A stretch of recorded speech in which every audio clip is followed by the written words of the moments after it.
เกิดใหม่กลับมาในปีภัยแล้งทางตอนเหนือในขณะที่คนทั้งหมู่บ้านคอแห้งเป็นผงต้องตีกันจนหัวร้างข้างแตกเพื่อแย่งน้ำกร่อยขมสักอึกแต่ครอบครัวสกุลกู้กลับปิดประตูกินเนื้อแกะกันคำโตทุกมื้อดื่มน้ำภูใต้ดินรสชาติหวานชื่นใจเพียงพระคุณตื่นรู้ทัศหูทิพย์ฟังชีพจรปฐพีไม่เพียงแต่ได้ยินเสียงแม่น้ำใต้ดินที่ลึกซึ้งลงไป500 เมตรแต่ยังได้ยินเสียงสะท้อนของทองคำที่ฝังลึกอยู่ใต้พิภพด้วยในเมื่อสวรรค์ให้โอกาสคุณกลับมาเกิดใหม่อีกครั้งคุณก็จะไม่ยอมให้ภรรยาและลูกสาวต้องทนลำบากอีกเด็ดขาดกู้หยวนซานลืมตาขึ้นมาอย่างแรงภาพที่พร่ามัวค่อยๆชัดเจนขึ้นตรงหน้าคือใบหน้าดำคล้ำมันเยิ้มที่เต็มไปด้วยหลุมสิวกำลังใส่แย้ยิ้มโชว์ฟันเหลืองอ๋อยน้ำลายกระเซ็นเต็มหน้าในมือของชายคนนั้นกำลังกำกระบอกน้ำสังกะสีสีทะลอกไว้แน่นในกระบอกมีเพียงน้ำขุ่นเหลืองอยู่แค่ครึ่งกระบอกเขาคือหวังไหลจือเขาบุกมาถึงบ้านเพื่อทวงน้ำก้นกระบอกนี้เพื่อแทนดอกเบี้ยหนี้พนัน5 เหมาบอกว่ากู้หยวนซานมันไอ้ขี้ขลาดยอมเอาน้ำมาแทนดอกเบี้ยถือว่าให้เกียรติแล้วความทรงจำไหลทะลักเข้ามาเหมือนกระแสน้ำในชาติที่แล้วก็คือวันนี้แหละตัวเองทั้งขี้ขลาดและติดเหล้า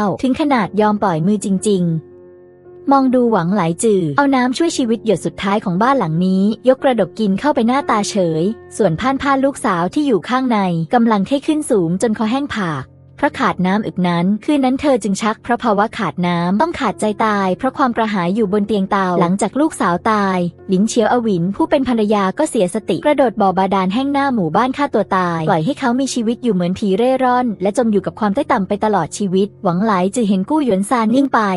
ก็ยิ่งออกแรงที่มือคิดจะยื้อแย่งกระบอกน้ำสังกะสีไปให้ได้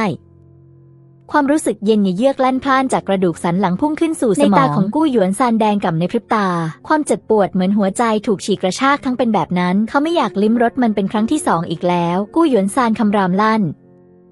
เสียงดังก้องราวกับระเบิดออกมาจากซวงอกเขาสอบถอคำหยาบมือขวากุมกระบอกน้ำสังกะสีไว้แน่นขาซ้ายยกขึ้นอย่างไม่มีปีมีขลุ่ยแล้วถีบเข้าที่ลิ้นปี่ของหวังไหลจืออย่างจังลูกถีบนี้แฝงไปด้วยความแค้นจากทั้ง2 ชาติภพหวังไหลจือไม่ทันระวังตัวเลยสักนิดไอ้ขี้แพ้ที่ปกติที่ยังไม่ยอมปริปากด่าคนนี้กล้าลงมือจนตัวเขาปลิวว่อนราวกับกระสอบขาดลอยกระเด็นออกไปกระแทกเข้ากับกำแพงดินอย่างแรง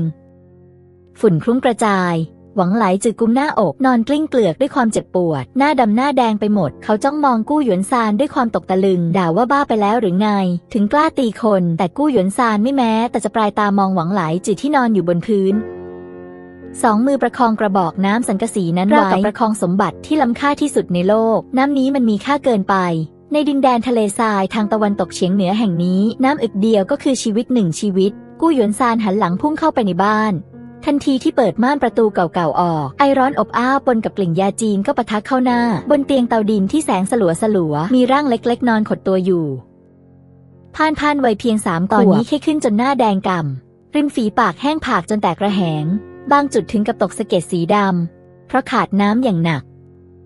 เด็กน้อยจะไม่มีแรงแม้แต่จะร้องไห้ได้แต่อ้าปากเล็กๆเหมือนปลาที่ขาดน้ำพะงาบหายใจรวยริน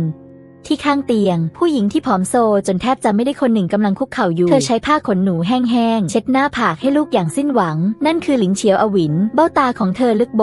ผมเผ้ายุ่งเหยิงเหมือนหญ้าแห้งพอเห็นกู้หยวนซานเดินเข้ามาในดวงตาที่เคยไร้ชีวิตชีวาดุจขี้เถ้าก็ฉายแววหวาดผวาเมื่อเธอเห็นว่ากระบอกน้ำในมือของกู้หยวนซานยังอยู่ร่างของเธอก็สั่นสะท้านอย่างเห็นได้ชัดแล้วจู่ๆเธอก็กระโจนเข้ามากอดขากู้หยวนซานไว้แน่นลิ้นเฉียวอวินเสียงแหบพร่าเหมือนกระดาษทรายถูกระจกอ้อนวอนกู้หยวนซานว่าอย่าเอาน้ำไปใช้นี่เลยบอกว่าพ่านไม่ไหวแล้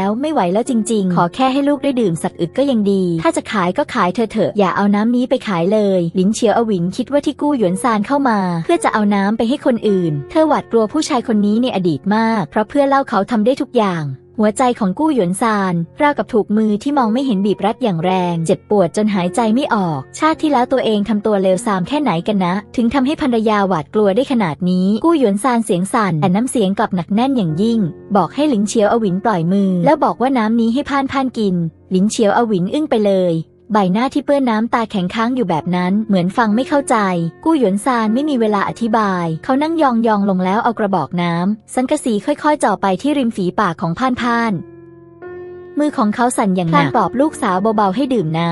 ำมันขุ่นไปหน่อยแถมยังมีกลิ่นโคลนคาวๆแต่สำหรับพ่านในตอนนี้นี่คือน้ำอมฤตแห่งสวรรค์อาจจะเพราะได้กลิ่นความชื้นพ่านจึงขยับริมฝีปากตามสัญชาตญาณกู้หยวนซานเอียงกระบอกน้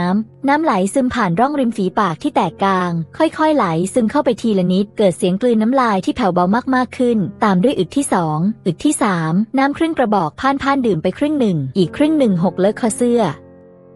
กู้หยวนซานปวดใจจนแทบทนไม่ไหวรีบใช้นิ้วแตะน้ำที่หกออกมาทาลงบนหน้าผากที่ร้อนจีของลูกสาวพอดื่มน้ำเข้าไปพ่านก็ดีขึ้นลมหายใจที่หอบถี่ก็ค่อยๆกลับมาสงบลงทีละน้อยคิ้วเล็กๆที่ขมวดมุ่นก็คลายออกบ้างแล้วกู้หยวนซานสุดตัวลงนั่งกับพื้นหอบหายใจอย่างหนักเหงื่อเย็นเฉียบเปียกชุ่มแผ่นหลังรอดแล้วครั้งนี้ในที่สุดเขาก็ไม่ได้ปล่อยให้ยมบาลพรากลูกสาวไปหลิงเฉียวอวินมองดูทุกอย่างด้วยความตกตะลึงจนกระทั่งเห็นสีหน้าพ่านดีขึ้นเธอถึงเพิ่งได้สติกลับมาเอามือปิดปากร้องให้แบบไม่มีเสียงตัวสั่นงันงกและในตอนนั้นเองที่ห้องด้านนอกก็มีเสียงหวังไหลจือแหกปากร้องโหยหวนเหมือนหมูถูกเชือดเขาโวยวายให้กู้หยวนซานจ่ายค่ารักษาพยาบาลมา2และยังต้องยกบ้านหลังนี้ให้เขาด้วยไม่งั้นจะไปฟ้องทางการให้กู้หยวนซานไปนอนคุกจนแก่ตายมาพร้อมกับเสียงก่นด่าคือเสียงพังข้าวของโครมครามโต๊ะข้างนอกที่เดิมทีก็ขาหักอยู่แล้วคาดว่าคงถูกคว่ำไปแล้วเสียงร้องไห้ของหลิงเฉียวอวินหยุดชะงักลงใบหน้าซีดเผือดในพริบตาตัวสั่นเทาพูดว่าผู้ใหญ่บ้านมาแล้วพวกนั้นกำลังจะมาแย่งเนื้อกู้หยวนซานลุกขึ้นยืนความอ่อนโยนในแววตาจางหายไปในพริบตาสิ่งที่เข้ามาแทนที่คือความอำมหิตคนที่ตะเกียกตะกายขึ้นมาจากกองซากศพเขาปลายตามองลูกสาวที่เพิ่งสงบลงบนเตียงและมองภรรยาที่กำลังหวาดกลัวจนตัวสั่นสั่งให้หลิงเฉียวอวินดูลูกให้ดีเดี๋ยวเขาจะออกไปจัดการไอ้พวกนี้เองชาตินี้ใครหน้าไหนกล้าแต่เมียและลูกเขาแม้แต่ปลายเล็บเขาจะส่งมันไปเฝ้ายมบาลให้หมดพอออกมาห้องด้านนอกหวังไหลจือกำลังชูม้านั่งเตรียมจะทุบเตากู้หยวนซานไม่พูดพร่ำทำเพลงคว้าพลั่วที่ถูกฝนจนคมกริบตรงหลังประตูขึ้นมากระทุ้งพลั่วลงกับพื้นอย่างแรงประกายไฟแลบวาบหวังไหลจือสะดุ้งโยงมือที่ยกม้านั่งค้างกลางอากาศแข็งทื่อไปเขาเห็นกู้หยวนซานกำลังจ้องเขาเขม็งแววตานั้นมืดมนและเย็นชาเหมือนกำลังมองคนตายไม่เหมือนไอ้ขี้แพ้ขี้ขลาดคนเดิมเลยกู้หยวนซานกำด้ามพลั่วแน่นจนข้อปืนขาวเสียงไม่ดังนักแต่แฝงไปด้วยความเย็นเยียบจนชวนขนหัวลุกถามหวังไหลจือว่าเมื่อกี้บอกว่าจะเอาบ้านเขาไปทำอะไรนะหวังไหลจือมองพลั่วนั้นที่ยังมีเศษดินเกาะกรันอยู่ลูกกระเดือกลืนน้ำลายเอื้อกใหญ่พลั่วด้ามนี้มีคมฝนมาอย่างดีตักดินได้ก็สับหัวคนได้เหมือนกันยิ่งสายตาของกู้หยวนซานน่ากลัวซะขนาดนั้นไม่ได้ดูเหมือนกำลังขู่แต่เหมือนกล้าสับหัวเขาจริงๆหวังไหลจือถอยกรูดปากก็ทำเป็นเก่งชี้หน้ากู้หยวนซานแล้วบอกว่าดอกเบี้ยนี่ไม่เอาแล้วก็ได้แต่เงินต้นน่ารอก่อนเถอะอีก2 วันเลขาพักหมู่บ้านจะมาเก็บข้าวสารคอยดูว่าจะเอาอะไรไปจ่ายถึงตอนนั้นอย่ามาโทษถ้าหลังคาบ้านจะพังพูดจบเขาก็กุมหน้าอกที่ยังปวดแปลกๆมุดหนีออกจากประตูบ้านไปอย่างไววิ่งหนีหางจุกตูดกู้หยวนซานปักพลั่วลงกับพื้นถอนหายใจยาวถือว่าผ่านด่านนี้ไปได้ชั่วคราวแต่เรื่องปวดหัวใหญ่กว่ายังรออยู่น้ำครึ่งกระบอกในห้องช่วยพ่านได้แค่แป๊บเดียวเท่านั้นข้าวสารในบ้านก็หมดเกลี้ยงแล้วหนูวิ่งเข้าไปยังต้องร้องให้ออกมาถ้าอยากรอดต้องหาน้ำหาเงินให้ได้เสียงวิ่งแหลมบาดหูก็ดังเสียดแทงเข้ามาในสมองกู้หยวนซานปวดหัวจนต้องกุมขมับนั่งยองลงกับพื้นเสียงนี้มันแหลมเกินไปเหมือนมีคนเอาตะปูเหล็กขูดกระจกดังครืดจากนั้นเสียงวิ่งก็เปลี่ยนไปไม่ใช่แค่เสียงรบกวนจืดชืดแต่กลับมีมิติมากขึ้นเริ่มจากเสียงตุบๆทุ้มต่ำนั่นคือเสียงหัวใจเต้นแต่เขารู้ดีว่านี่ไม่ใช่เสียงหัวใจตัวเองมันเหมือนเสียงชีพจรของแผ่นดินจากนั้นท่ามกลางเสียงพื้นหลังที่ทุ้มต่ำนี้ก็มีเสียงที่แผ่วเบามากๆแต่กลับดังกังวานชัดเจนแทรกเข้ามาเสียงน้ำไหล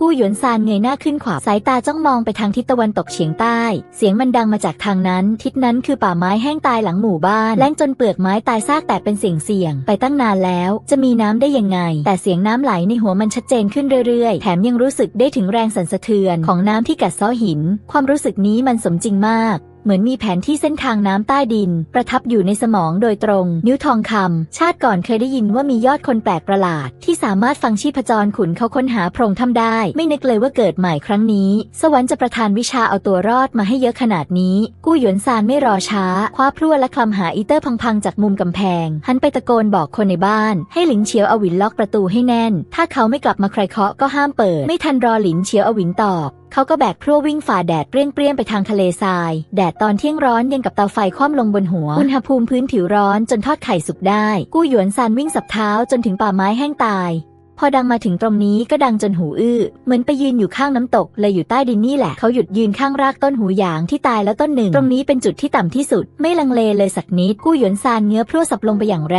งประกายไฟแลบวาบดินที่นี่แข็งยังกับแผ่นเหล็กที่1-2 ที10 ทีเหงื่อเพิ่งจะซึมออกมาก็ถูกแดดเผาจนแห้งหนังด้านบนฝ่ามือทะลอกปอกเปิกเหงื่อไหลซึมลงไปตามแผลทะลอกที่อย่าบกร้านปวดแสบปวดร้อนจับใจ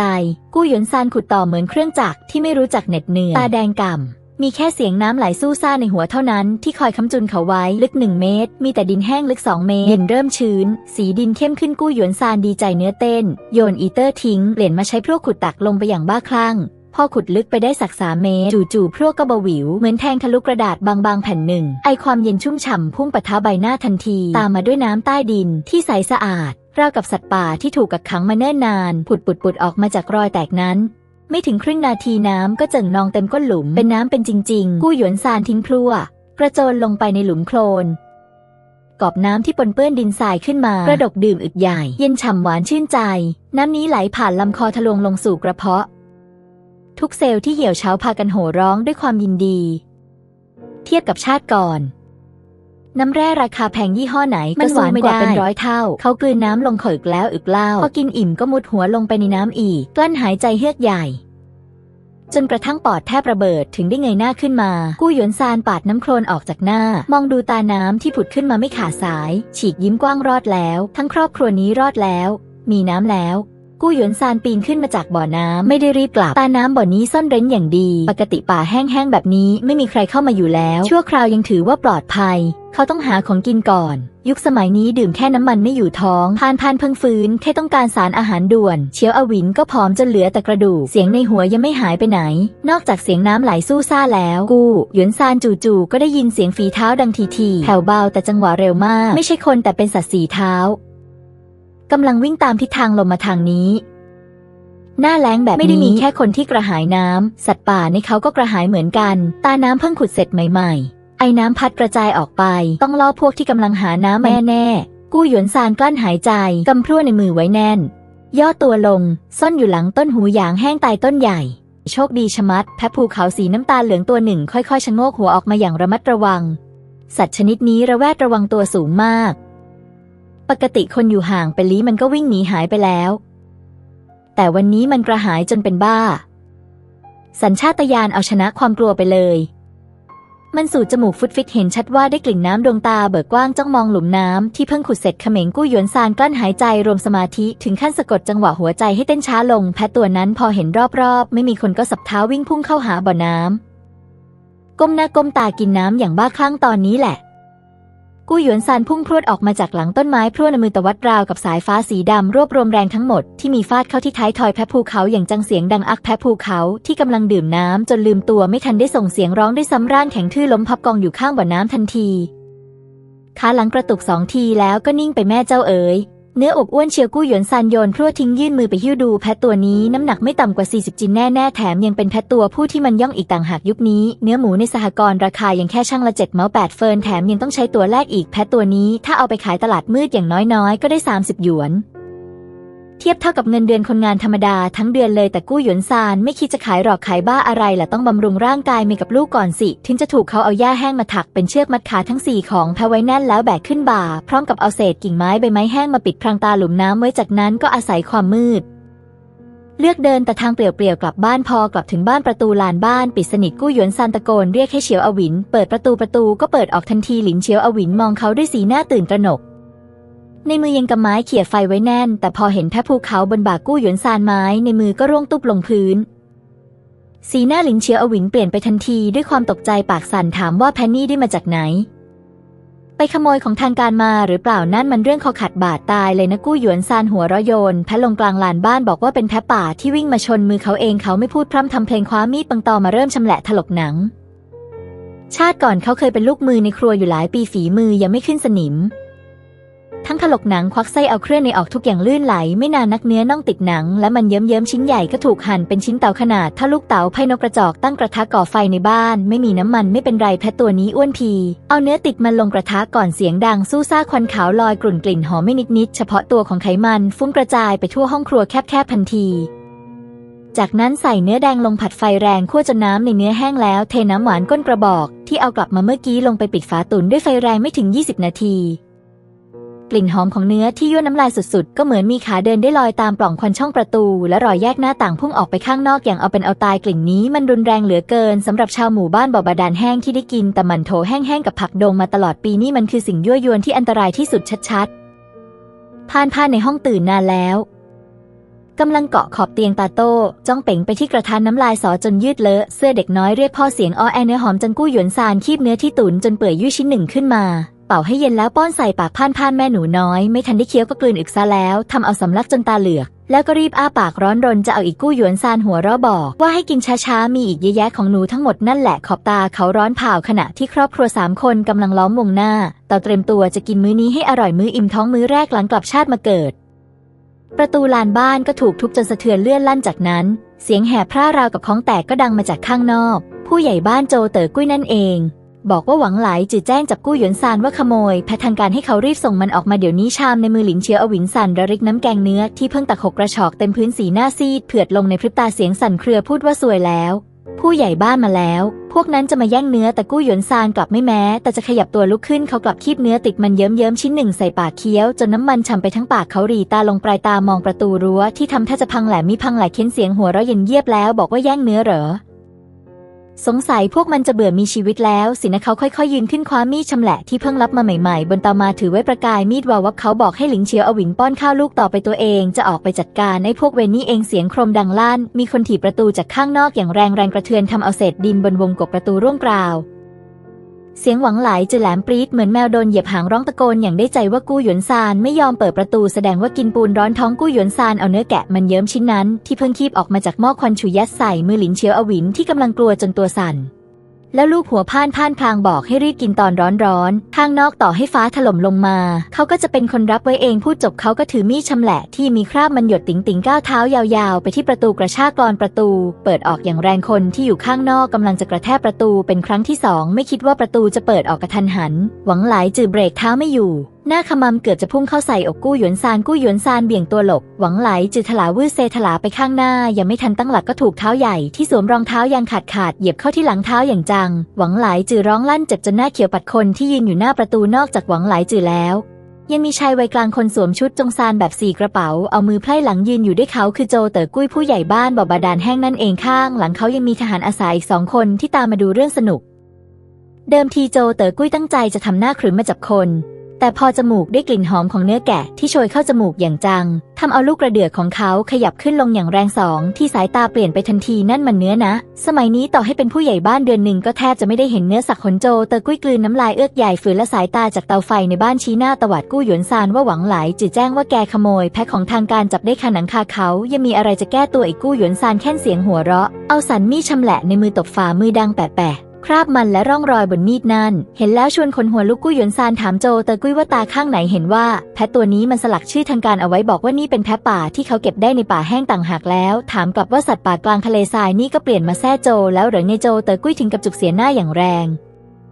ด่าว่ากู้หยวนซานพูดจาเหลวไหลป่าแห้งนั่นแม้แต่นกยังไม่ขี้ใส่จะมีแพะป่าได้ยังไงเห็นชัดๆว่าขโมยสมบัติส่วนรวมมาเขาสั่งให้ลูกน้องเข้าไปค้นในบ้านยึดของกลางมาให้หมดทหารอาสา2คนนั้นโดนกลิ่นเนื้อยั่วจนสติหลุดไปตั้งนานแล้วพอได้ยินคำสั่งปุ๊บก็ถลกแขนเสื้อเตรียมจะพุ่งเข้าไปในบ้าน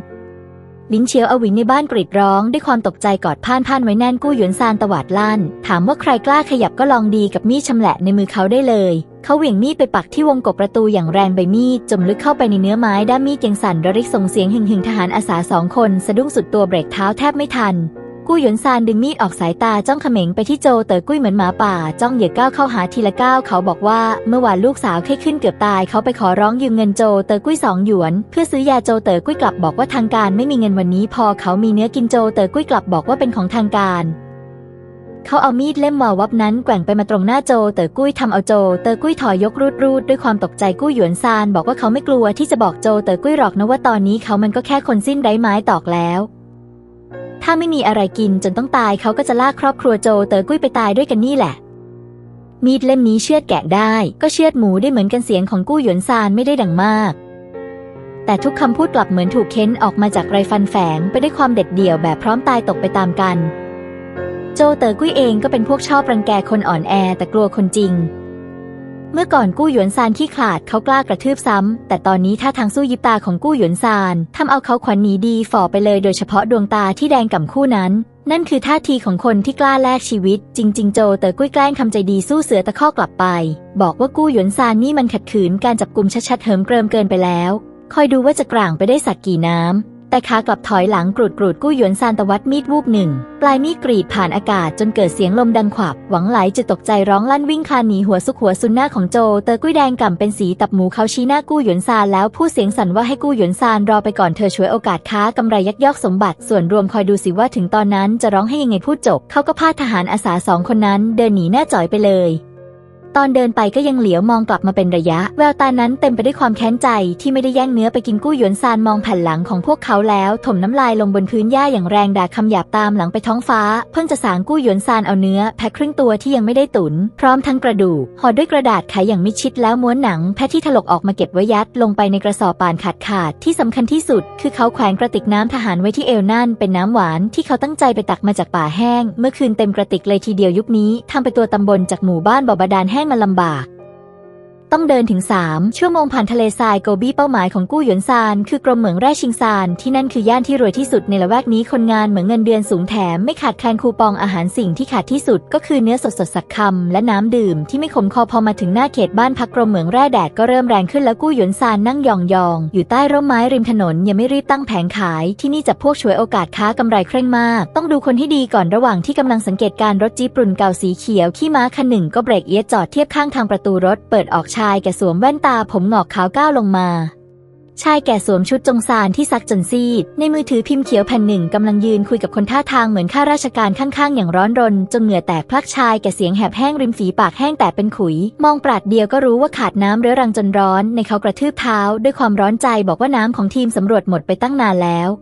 น้ำที่ส่งไปให้ก็มีแต่น้ำกร่อยขมคนในทีมดื่มแล้วท้องร่วงกันหมดแบบนี้จะทำงานต่อได้ยังไงต้องรีบเบิกน้ำจืดมาให้เดี๋ยวนี้เลยข้าราชการข้างๆยิ้มเจือนบอกว่าทางเขาก็ขาดน้ำเหมือนกันรถน้ำต้องเรียกมาจากตัวเมืองที่อยู่ห่างไปตั้ง200 ลี้ชายแก่โมโหจนกระทืบเท้าจู่ๆก็ไอโครกอย่างหนักไอจนตวงเป็นกุ้งหน้าดำหน้าแดงไปหมดกู้หยวนซานตาเป็นประกายโอกาสมาแล้วเขาจัดเสื้อผ้าให้เรียบร้อยแล้วเดินฉับๆเข้าไปหาเปิดจุกกระติกน้ำที่เอวยื่นไปตรงหน้าชายแกบอกว่าให้สหายผู้เท่าดื่มน้ำแก้คอแห้งสักหน่อยข้าราชการคนนั้นยกมือขวางอย่างระแวดระวังถามกู้หยวนซานว่าทำงานอะไรอย่าให้ของซีซัวแต่ชายแก่กลับโบกมือปัดคงกระหายจัดจนทนไม่ไหวไม่สนอะไรทั้งนั้นรับกระติกน้ำทหารใบเก่าจากกู้หยวนซานมา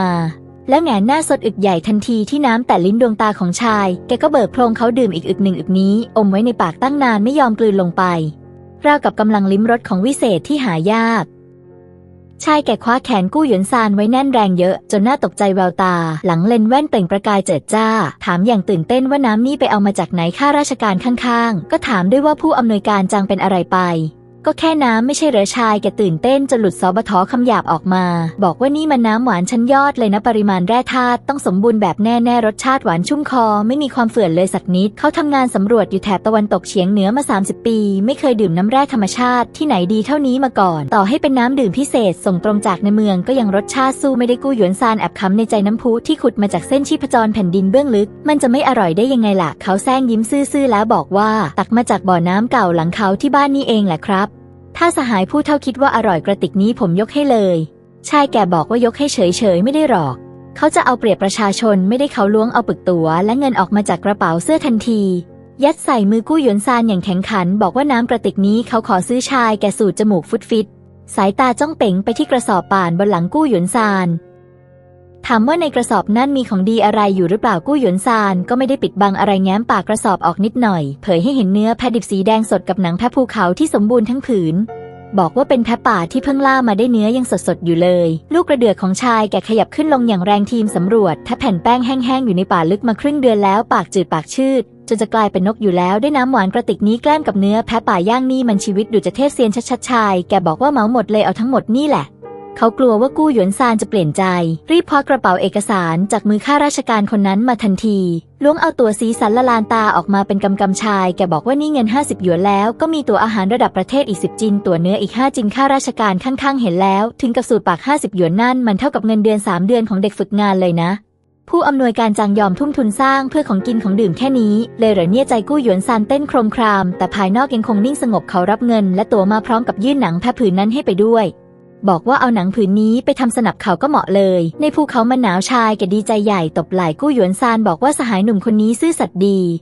วันหลังถ้ามีของดีๆให้มาหาเขาที่กรมเหมืองแร่ได้เลยเขาชื่อจางเจี้ยนเซอร์ขอแค่เป็นน้ำหวานแบบนี้มีเท่าไหร่เขารับซื้อหมดกู้หยวนซานจับแบงค์10 หยวนเป็นปึกที่ยังอุ่นๆจากไออุ่นร่างกายฟังเสียงกรอบแกรบอันไพเราะรู้สึกสะใจสุดๆเงินก้อนแรกมาถึงมือแล้วเขาหันหลังวิ่งตรงไปที่สหกรณ์ทันทีทั้งข้าวสารที่ว่างเปล่าที่บ้านกับใบหน้าน่าสงสารของลูกสาวที่รอคอยอยู่สหกรณ์ในตำบลนี้คือที่คึกคักที่สุดในอำเภอและยังเป็นที่ที่เลือกปฏิบัติกับคนแรงที่สุดด้วยกู้หยวนซานแบกกระสอบป่านที่ว่างไปครึ่งหนึ่งเดินกลางเข้าไปข้างในหลังเคาน์เตอร์มีพนักงานขายหญิงดัดผมฟูฟ่องทาปากสีแดงแจ๊ดกำลังก้มหน้าถักเสื้อไหมพรมไม่แม้แต่จะเงยหน้าขึ้นมองกู้หยวนซานเคาะตู้กระจกบอกว่าจะเอาแป้งฟู่เฉียง1 ถุงขอแบบถุงละ10 จินนะพนักงานขายหญิงเมื่อยังคงถักไหมพรมไม่หยุดส่งเสียงฮึดฮัดขึ้นจมูกอย่างเย็นชาบอกว่าแป้งฟู่เฉียงมีไว้ให้พวกข้าราชการกินถามว่ามีตั๋วหรือเปล่าแถมบอกว่าถุงละหยวน8 เมาและยังต้องใช้ตั๋วข้าวสาลีอีก3 จินได้เงยหน้ากว่าตามองเสื้อนวมประชุนขาดบนตัวกู้หยวนซานมุมปากก็เบ้ลงบอกว่าไม่มีเงินก็อย่ามาเกะกะตรงนี้ไปซื้อแป้งหยับทั้งฝั่งนู้นไปถึงสีจะคล้ำไปหน่อยแต่ราคาถูกกู้หยวนซานหัวเราะหึ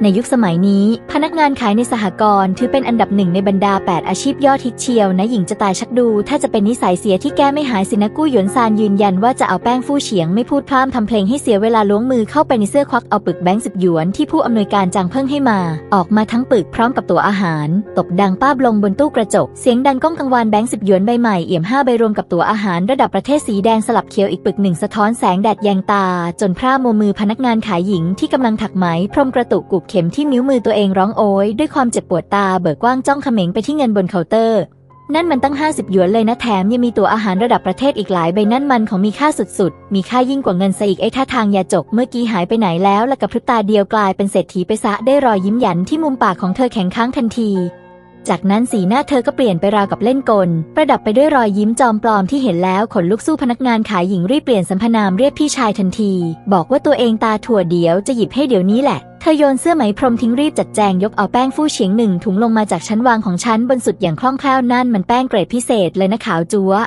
พนักงานขายหญิงถามอย่างประจบประแจงว่ารับอะไรเพิ่มไหมบอกว่าวันนี้มีหมู3 ชั้นเพิ่งมาส่งใหม่ๆชั้นไขมันหนาตั้ง2 นิ้วแถมไม่ต้องใช้ตั๋วด้วยกู้หยวนซานยังไม่รีบเก็บเงินคอนิ้วลงบนเคาน์เตอร์เบาๆบอกว่าเอาเนื้อหมูมา5 จินเอาชิ้นที่มันเยอะที่สุดนะแล้วก็เอาลูกอมกระต่ายขาวมาอีก2 ห่อเอาแบบที่ห่อด้วยกระดาษสีฟ้าขาวนะมองไปที่ตลับเหล็กทรงกลมตรงมุมเคาน์เตอร์บอกว่าตรงนั้นมีครีมสโนว์วางเรียงหยิบมาให้ได้2 ตลับขอกลิ่นที่หอมที่สุดนะพนักงานขายหญิงรีบชั่งน้ำหนักหั่นหมูอย่างลนลานในใจก็แอบคิดสงสัยไปได้คนนี้ทำงานอะไรกันแน่นะซื้อของรวดเดียวเยอะขนาดนี้เท่ากับค่าใช้จ่ายครึ่งปีของครอบครัวคนอื่นเลยพนักงานขายหญิงจัดแจงห่อของให้เรียบร้อยแถมยังจงใจเอากระดาษสีน้ำตาลห่อเนื้อให้ตั้ง2 ชั้นเพราะกลัวว่าน้ำมันจะเลอะเปื้อนตัวกู้หยวนซานบอกว่าราคารวมทั้งหมด12 หยวน5 เมา8 เฟิร์นให้พี่ชายถือดีๆไว้คราวหน้ามาอุดหนุนใหม่นะคะกู้หยวนซานหิ้วกระสอบป่านที่หนักมองดูพนักงานขายที่เมื่อกี้ยังเชิดหน้าชูคอหญิงโสตอนนี้กลับโค้งคำนับปลกๆเหมือนแมลงโขหัวในใจรู้สึกสะใจอย่างบอกไม่ถูกเลยเชียวแหละนี่แหละคืออำนาจของเงินไม่ว่าจะยุคสมัยไหนไอ้ของแบบนี้แหละที่อำนาจเด็ดขาดที่สุดพอเดินออกจากสหกรณ์กู้หยวนซานก็ไม่กล้าจงใจเลือกเดินลัดเลาะไปตามตรอกซอกซอยเปลี่ยวๆมีทรัพย์อย่าอวดอ้างยุคนี้โรคในตาร้อนเผาอิจฉาตาร้อนระบาดไวกว่าไข้หวัดซะอีกเขาซื้อขนมเปี๊ยะชิ้นใหญ่ริมทางมาอีก2 ชิ้นรองท้องไปคำนึงแล้วก็มัดปากกระสอบให้แน่นอาศัยจังหวะรถแทรกเตอร์ที่วิ่งผ่านมาตอนบ่ายขอติดรถกลับไปที่หมู่บ้านบ่อบาดาลแห้งพอกลับถึงบ้านฟ้าก็มืดสนิทแล้วกู้หยวนซานจงใจเดินเลี่ยงต้นหลิวใหญ่หน้าหมู่บ้านตรงนั้นมักจะมีพวกป้าขี้เมาจับกลุ่มกันอยู่ประจำใครซื้อเข็มเล่มนึงก็เอาไปเมาซะเป็นเรื่องใหญ่โตได้เขาทำตัวลับๆล่อๆเหมือนขโมยลอบเข้าไปในลานบ้านตัวเองเอื้อมมือไปขัดกลอนประตูในบ้านไม่ได้จุดไฟกู้หยวนซานร้องเรียกเฉียวอวินกับพ่านในห้องมีเสียงกรุบกริกดังขึ้นจากนั้นก็มีเสียงขีดก้านไม้ขีดไฟดังฟื้อแสงสลัวจากตะเกียงน้ำมันก๊าซสว่างขึ้นส่องให้เห็นใบหน้าที่ยังคงตื่นตระหนกของหลิงเฉียวอวินเธอกำลังกอดพ่านหดตัวอยู่ที่มุมเตียงเตาในมือยังกำไม้เขี่ยไฟเอาไว้แน่นพอเห็นว่าเป็นกู้หยวนซานเธอถึงได้ถอนหายใจอย่างโล่งอกไม้ในมือร่วงหลุดลงพื้นหลิงเฉียวอวินถามว่าทำไมเขาถึงเพิ่งกลับมาตอนบ่ายหวังไหลจือมาป้วนเปี้ยนอยู่หน้าประตูตั้งหลายรอบดูท่าทางมันคงไม่ได้มาดีแน่ๆยังพูดไม่ทันจบดวงตาของหลิงเฉียวอวินก็เบิกโพลงเมื่อเห็นว่ากู้หยวนซานโยนกระสอบป่านใบใหญ่บนหลังลงบนเตียงเตาดังปึกแป้งสาลี1 ถุงหมู3 ชั้นก้อนโตที่ยังมีน้ำมันซึมออกมา ลูกอมถุงตุงๆอีก2 ถุงแล้วก็ตลับเหล็กหน้าตาประณีตอีก2 ตลับกองรวมกันเป็นภูเขาขนาดย่อมๆอยู่บนเตียงดินเก่าๆหลินเฉียวอวิ๋งตกใจจนผงะถอยหลังริมฝีปากสั่นระริกถามว่านี่มันเรื่องอะไรกันไปปล้นสหกรณ์มาหรือไงนี่มันเหมือนไปซื้อของที่ไหนกันล่ะต่อให้เป็นเศรษฐีเจ้าที่ดินตอนปีใหม่ก็ยังไม่กล้าซื้อเยอะขนาดนี้เลยกู้หยวนซานยิ้มร่าหิ้วหมู3 ชั้นก้อนนั้นขึ้นมาแกว่งไปมาแล้วบอกว่าจะปล้นอะไรกันล่ะนี่มันของที่เอาชีวิตเข้าแลกมาต่างหากถ้าป่าที่ล่ามาได้เมื่อวานเอาไปขายให้ผู้นำใหญ่ที่เหมือนเขาตกรางวัลมาให้หลิงเฉียวอวิ๋นก็ยังแทบไม่อยากจะเชื่อยื่นมือไปลูบถุงแป้งสาลีมือสั่นระริกถามว่านี่ต้องใช้เงินเท่าไหร่เนี่ยกู้หยวนซานบอกว่าอย่าไปสนเลยว่าเท่าไหร่ต่อไปบ้านเราจะไม่มีวันอดอยากอีกแล้วเขาคุยหาครีมสโนว์2 ตลับนั้นจากกองของหยิบขึ้นมา1 ตลับหมุนเกลียวเปิดฝากลิ่นหอมดอกมะลิอันเข้มข้นก็โชยฟุ้งไปทั่วห้องทันทีกลบกลิ่นอับชื้นและกลิ่นโคลนคาวๆสมิธเลยเขาดึงมือหลินเฉียวอวิ๋นมาจับไว้นั่นมันมือแบบไหนกันล่ะนั่นข้อนิ้วปูดโปนหลังมือเต็มไปด้วยรอยแตกดำบางรอยแต่ก็ยังมีเลือดซิบๆอยู่เลยลูกไปก็หยาบกระด้างเหมือนเปลือกไม้นี่ผู้หญิงเพิ่งอายุแค่20กว่านะแต่มือกลับเหมือนยายกับวัย50ซะได้หลิงเฉียวอวิ๋นพยายามจะดึงมือกลับตามสัญชาตญาณหน้าแดงก่ำอย่าทาเลยมันสกปรกจะมาเปลืองของดีๆทำไมกันกู้หยวนซานเสียงไม่ดังนักแต่เจือไปด้วยความเผด็จการที่ไม่อาจปฏิเสธได้สั่งให้อยู่เฉยๆเขาควักเนื้อครีมสีขาวเนียนนุ่มก้อนใหญ่ขึ้นมานั่นเป็นของหรูหราที่ปกติแล้วหลิงเฉียวอวิ๋นได้แต่มองตาปริบๆไม่กล้าแม้แต่จะชายตามองป้ายลงบนหลังมือที่หยับกร้านของเธอโดยตรงเนื้อครีมเย็นฉ่ำละลายลงซึมซาบเข้าไปในรอยแตกเหล่านั้นรู้สึกแสบนิดๆแต่สิ่งที่สัมผัสได้มากกว่าคือความชุ่มชื้นที่ไม่เคยมีมาก่อนกู้หยวนซานนวดมือให้ภรรยาไปพลางก้มหน้าพูดไปด้วยว่าต่อไปนี้ให้ทาวันละ3 รอบหมดแล้วเดี๋ยวซื้อใหม่มือนี้ต้องทนลำบากมาเพื่อเขาต้องบำรุงให้กลับมาดีให้ได้น้ำตาของหลิงเฉียวอวิ๋นหยดแหมะร่วงลงบนหลังมือผสมกลมกลืนไปกับครีมสโนว์เธอกัดริมฝีปากแน่นพยายามกลั้นสุดชีวิตไม่ให้หลุดเสียงสะอื้นออกมาผ่านมาหลายปีขนาดนี้นี่เป็นครั้งแรกที่กู้หยวนซานซื้อของให้เธอและเป็นครั้งแรกที่มากุมมือเธอไว้แบบนี้ด้วยพ่านที่อยู่ข้างๆอยากกินจนน้ำลายสอยืดนานแล้วจ้องเขม็งไปที่ลูกอมกระต่ายขาว2 ถุงนั้นตาไม่กระพริบเลยสักนิดร้องเรียกคุณพ่อเสียงอ้อแอว่าหอมจังกู้หยวนซานปล่อยมือภรรยายิ้มพลางแกะถุงลูกอมออกแกะกระดาษห่อลูกอมสีฟ้าขาวสวยงามนั้นออกเผยให้เห็นกระดาษข้าวเหนียวกึ่งโปร่งใสชั้นหนึ่งที่ห่อหุ้มลูกอมรสนมเอาไว้เขาบอกลูกสาวให้อ้าปากพ่านค่อยๆอ้าปากอย่างระมัดระวังพอลูกอมเข้าปากปุ๊บรสชาตินมหอมละมุนก็แผ่ซ่านไปทั่วปากทันทีแม่หนูน้อยตะหยีเป็นรูปสะอีแก้มตุ๋ยพูดอู้อี้ไม่ค่อยชัดว่าหวานมากเลยในวินาทีนี้ไส้ตะเกียงน้ำมันก๊าซในห้องวูบไหวเบาๆแสงสีส้มสลัวสาดส่องใบหน้าของสมาชิกทั้ง3 คนลิ้นเฉียวอวิ๋นปาดน้ำตาเดินไปนวดแป้งนั่นแหละแป้งฟู่เฉียงของแท้ขาวจั๊วอย่างกะหิมะกู้หยวนซานลงมือหั่นหมูหั่นเป็นชิ้นเบ้อเริ่มเตรียมทำหมูน้ำแดงไม่นานนักในหมู่บ้านเล็กๆที่ทั้งยากจนและแห้งแล้งแห่งนี้ปล่องควันบ้านกู้หยวนซานก็มีควันสีเทาลอยขโมงขึ้นมาอีกครั้งหลังจากที่ห่างหายไปนานนั่นคือกลิ่นอายชีวิตที่อบอวลไปด้วยความหอมของเนื้อและแป้งสาลีชั้นดีส่วนที่นอกรั้วบ้านมีเงาดำหลับล่อร่างหนึ่งกำลังเกาะอยู่บนกำแพงสูดจมูกฟุดฟิตอย่างเอาเป็นเอาตายแววตาเต็มไปด้วยความอิจฉาริษยาและหิวโหยราวกับสุนัขบ้าเงาดำนั่นสบถด่าเสียงเบาว่าบ้านไอ้กู้หยวนซานมันมีเหมืองทองหรือไงกันวะถึงได้กินเนื้ออีกแล้วเงาดำนั้นหันหลังหายกลืนไปในความมืดเวลาผ่านไป2 วันแป้งสาลีในบ้านลดหวบลงอย่างเห็นได้ชัดพ่านแก้มแดงมีเลือดฝาดขึ้นเยอะแต่ก็ยังผอมอยู่ดีกู้หยวนซานมองถังข้าวสารมุมห้องที่ใกล้จะเกลี้ยงทั้งกับกระดาษบูหน้าต่างที่ขาดวิ่นจนลมโกรกเขายัดหมูน้ำแดงชิ้นสุดท้ายเข้าปากเคี้ยวจนแก้มตุ๋ยแค่กินอิ่มอย่างเดียวไม่ได้แล้วต้องรวยด้วยยุคสมัยนี้ถ้าอยากจะรวยก็ต้องพึ่งของล้ำค่าใต้ดินทางตะวันตกเฉียงเหนือนี่แหละเช้าตรู่กู้หยวนซานแบกอีเตอร์กับพลั่วพกกระติกน้ำทหารแนบขั้วหัวใจเดินมุ่งหน้าเข้าสู่ทะเลทรายโกเบียนกว้างใหญ่ครั้งนี้เขาไม่ได้ไปที่ตาน้ำแห่งนั้นน้ำช่วยชีวิตคนได้เอาไปขายได้ก็จริงแต่ในยุคที่ยังไม่เจริญแบบนี้ยังไงซะก็ขายไม่ได้ราคามากนักถ้าอยากจะยืดอกเชิดหน้าในยุคที่เศรษฐีหมื่นหยวนยังหาตัวจับยากแบบนี้มันต้องเล่นของหนักๆเสียงวิ้งในหัวดังขึ้นอีกครั้งเสียงน้ำยังคงหนวกหูแต่กู้หยวนซานเรียนรู้วิธีตัดเสียงรบกวนแล้วเขาทำเหมือนกำลังปรับจูนวิทยุรวบรวมสมาธิจดจ่อกับคลื่นความถี่ที่แตกต่างออกไปเดินมาได้ราวๆ10 ลี้แดดร้อนเปรี้ยงราวกับจะย่างคนให้แห้งตายทันใดนั้นเองเสียงทุ้มต่ำและหนักแน่นก็พุ่งทะลุเข้ามาในโสตประสาทเสียงนี้ไม่พลิ้วไหวเหมือนสายน้ำแต่มันหนักอึ้งและอึดอัดเหมือนมีคนเอาค้อนเหล็กปอนทุบลงบนระฆังทองแดงที่ฝังอยู่ใต้ดินนี่คือเสียงสะท้อนของโลหะกู้หยวนซานหยุดเท้าชะงักกึกทันทีจ้องเขม็งไปที่ร่องแม่น้ำเก่าแก่ที่เหือดแห้งมาเป็นร้อยปีแล้วใต้ฝ่าเท้าที่นี่มีแต่กองหินระเกะระกะนอกจากหญ้าอูดแล้วก็ไม่มีอะไรขึ้นเลยแต่เสียงอื้ออึงในหัวนั่นน่ะมันดังมาจากใต้กองหินพวกนี้นี่แหละแถมยังตื้นมากๆด้วยลึกไม่ถึง2 เมตรซะด้วยซ้ำกู้หยวนซานกลืนน้ำลายรู้สึกได้ว่าฝ่ามือเริ่มชื้นเหงื่อเนื้อเสียงแบบนี้ไม่ใช่เหล็กหรอกเสียงเหล็กมันจะกังวานใสกว่านี้และก็ไม่ใช่ทองแดงด้วยเสียงทองแดงมันจะแหลมกว่าความรู้สึกหนักแน่นแบบนี้มีอยู่อย่างเดียวเท่านั้นแหละทองคำ กู้หยวนซานไม่พูดพร่ำทำเพลงเงื้ออีเตอร์สับลงไปทันทีเหนือทะเลทรายโกบี้มีแต่เสียงอีเตอร์กระทบหินดังกึกก้องขุดลึกลงไปเมตรกว่าๆก็เจอแต่เม็ดทรายกับหินกรวดมนกู้หยวนซานถอดเสื้อตัวนอกออกเปลือยท่อนบนลุยงานต่อขุดลึกลงไปอีกครึ่งเมตรจู่ๆอีเตอร์ก็สับไปโดนของแข็งๆเข้าอย่างจังเสียงที่ดังออกมาไม่กังวานใสเหมือนกระทบหินแต่กลับฟังดูทึบๆกู้หยวนซานโยนอีเตอร์ทิ้งหมอบลงก้นหลุมแล้วใช้มือคุ้ยเขี่ยดินอย่างบ้าคลั่งก้อนดินขนาดเท่ากำปั้นที่คลุกเคล้าไปด้วยดินทรายปรากฏแก่สายตาไอ้เจ้านี่หน้าตาเหมือนก้อนหินนะแต่พอหยิบขึ้นมาหนักอึ้งจนน่าตกใจความรู้สึกหนักอึ้งขนาดนี้ไม่ผิดแน่ๆกู้หยวนซานมือสั่นเทาเอาก้อนดินนั่นไปจ่อที่กระติกน้ำเทน้ำล้างนิดหน่อยพอดินทรายหลุดลอกออกประกายสีทองอร่ามตาก็สาดแสงสะท้อนแสงแดดเจิดจ้าขึ้นมาทันทีสว่างจ้าจนกู้หยวนซานตาพร่านี่ไม่ใช่ทรายทองนะแต่นี่มันคือทองคำก้อนใหญ่ของแท้เลยต่างหากทองคำธรรมชาติแท้ๆแม้รูปร่างจะบิดเบี้ยวตะปุ่มตะป่ำไปบ้างแต่สีสันแบบนี้น้ำหนักขนาดนี้อย่างน้อยๆก็ต้องมีสัก2 ตำลึงแน่ๆกู้หยวนซานหยิบก้อนทองคำขึ้นมาเอาเข้าปากแล้วขบฟันกัดลงไปเต็มแรงเสียวฟันนิดๆแต่บนก้อนทองคำก็ปรากฏรอยฟันชัดเจนของจริงนี่ถ้าเอาไปขายที่ตลาดมืดล่ะก็อิงตามราคาทองตอนนี้อย่างน้อยต้องได้สัก 2,000 หยวนเงิน2ในยุคที่คนงานทั่วไปหาเงินได้แค่เดือนละ30 หยวนแบบนี้นี่มันคือเงินก้อนโตชัดๆซื้อบ้านในตำบลได้สบายๆเลยกู้หยวนซานกำก้อนทองคำไว้ในมือแน่นหัวใจเต้นโครมครามแต่เขายังไม่รีบไปไหนกว่าสายตามองไปรอบๆอีกครั้งเสียงอื้ออึงในหัวยังอยู่แต่เบาลงแล้วแสดงว่าแถวๆนี้น่าจะมีทรายทองกระจายอยู่อีกแต่ทองคำก้อนใหญ่ก้อนนี้ชิ้นเบ้อเริ่มที่สุดแล้วโลภมากเดี๋ยวลาบจะหายกู้หยวนซานตัดสินใจเด็ดขาดซ่อนทองคำไว้ในกระเป๋ากางเกงชั้นในแนบเนื้อนั่นแหละที่ปลอดภัยที่สุดในตัวเขาแล้ว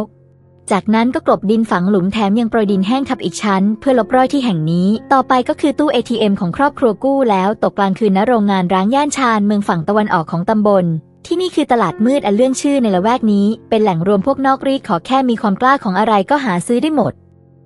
แล้วก็ขายออกได้ทุกอย่างเหมือนกันกู้หยวนซานสวมหมวกฟางขาดกดปีกหมวกให้ต่ำลงนั่งยองๆอยู่ตรงมุมที่ไม่มีใครสังเกตข้างหน้าเขาไม่มีของวางขายมีแค่ก้อนหินดำๆด่างๆก้อนหนึ่งในมือที่กำลังเล่นอยู่ก้อนทองคำก้อนนั้นถูกเขาเอาเขม่าก้นหม้อทาจนดำปีกันขโมยนั่นไม่นานนักผู้ชายหน้าตาเหี้ยมเกรียมบนเปลือกตาซ้ายมีรอยแผลเป็นจากคมมีดก็เดินแกว่งไปแกว่งมาเข้ามาหาหมอนี่คือนายหน้าของตลาดมืดแถบนี้คนเขากันเรียกว่าตู่เหยียนหลงไอ้บอดมังกรเดียวตู่เหยียนหลงนั่งยองๆลงดวงตารูปสามเหลี่ยมเปล่งประกายละโมบถามกู้หยวนซานว่าไอ้ของที่อยู่ในมือเนี่ยเป็นของที่ขุดมาจากหลุมลึกหรือเปล่าพูดพลางก็จะยื่นมือไปหยิบกู้หยวนซานชักมือกลับหลบได้ทันควันแล้วบอกว่าจะดูของก็ได้แต่ต้องไปในที่มิดชิดกว่านี้ตู่เหยียนหลงหัวเราะ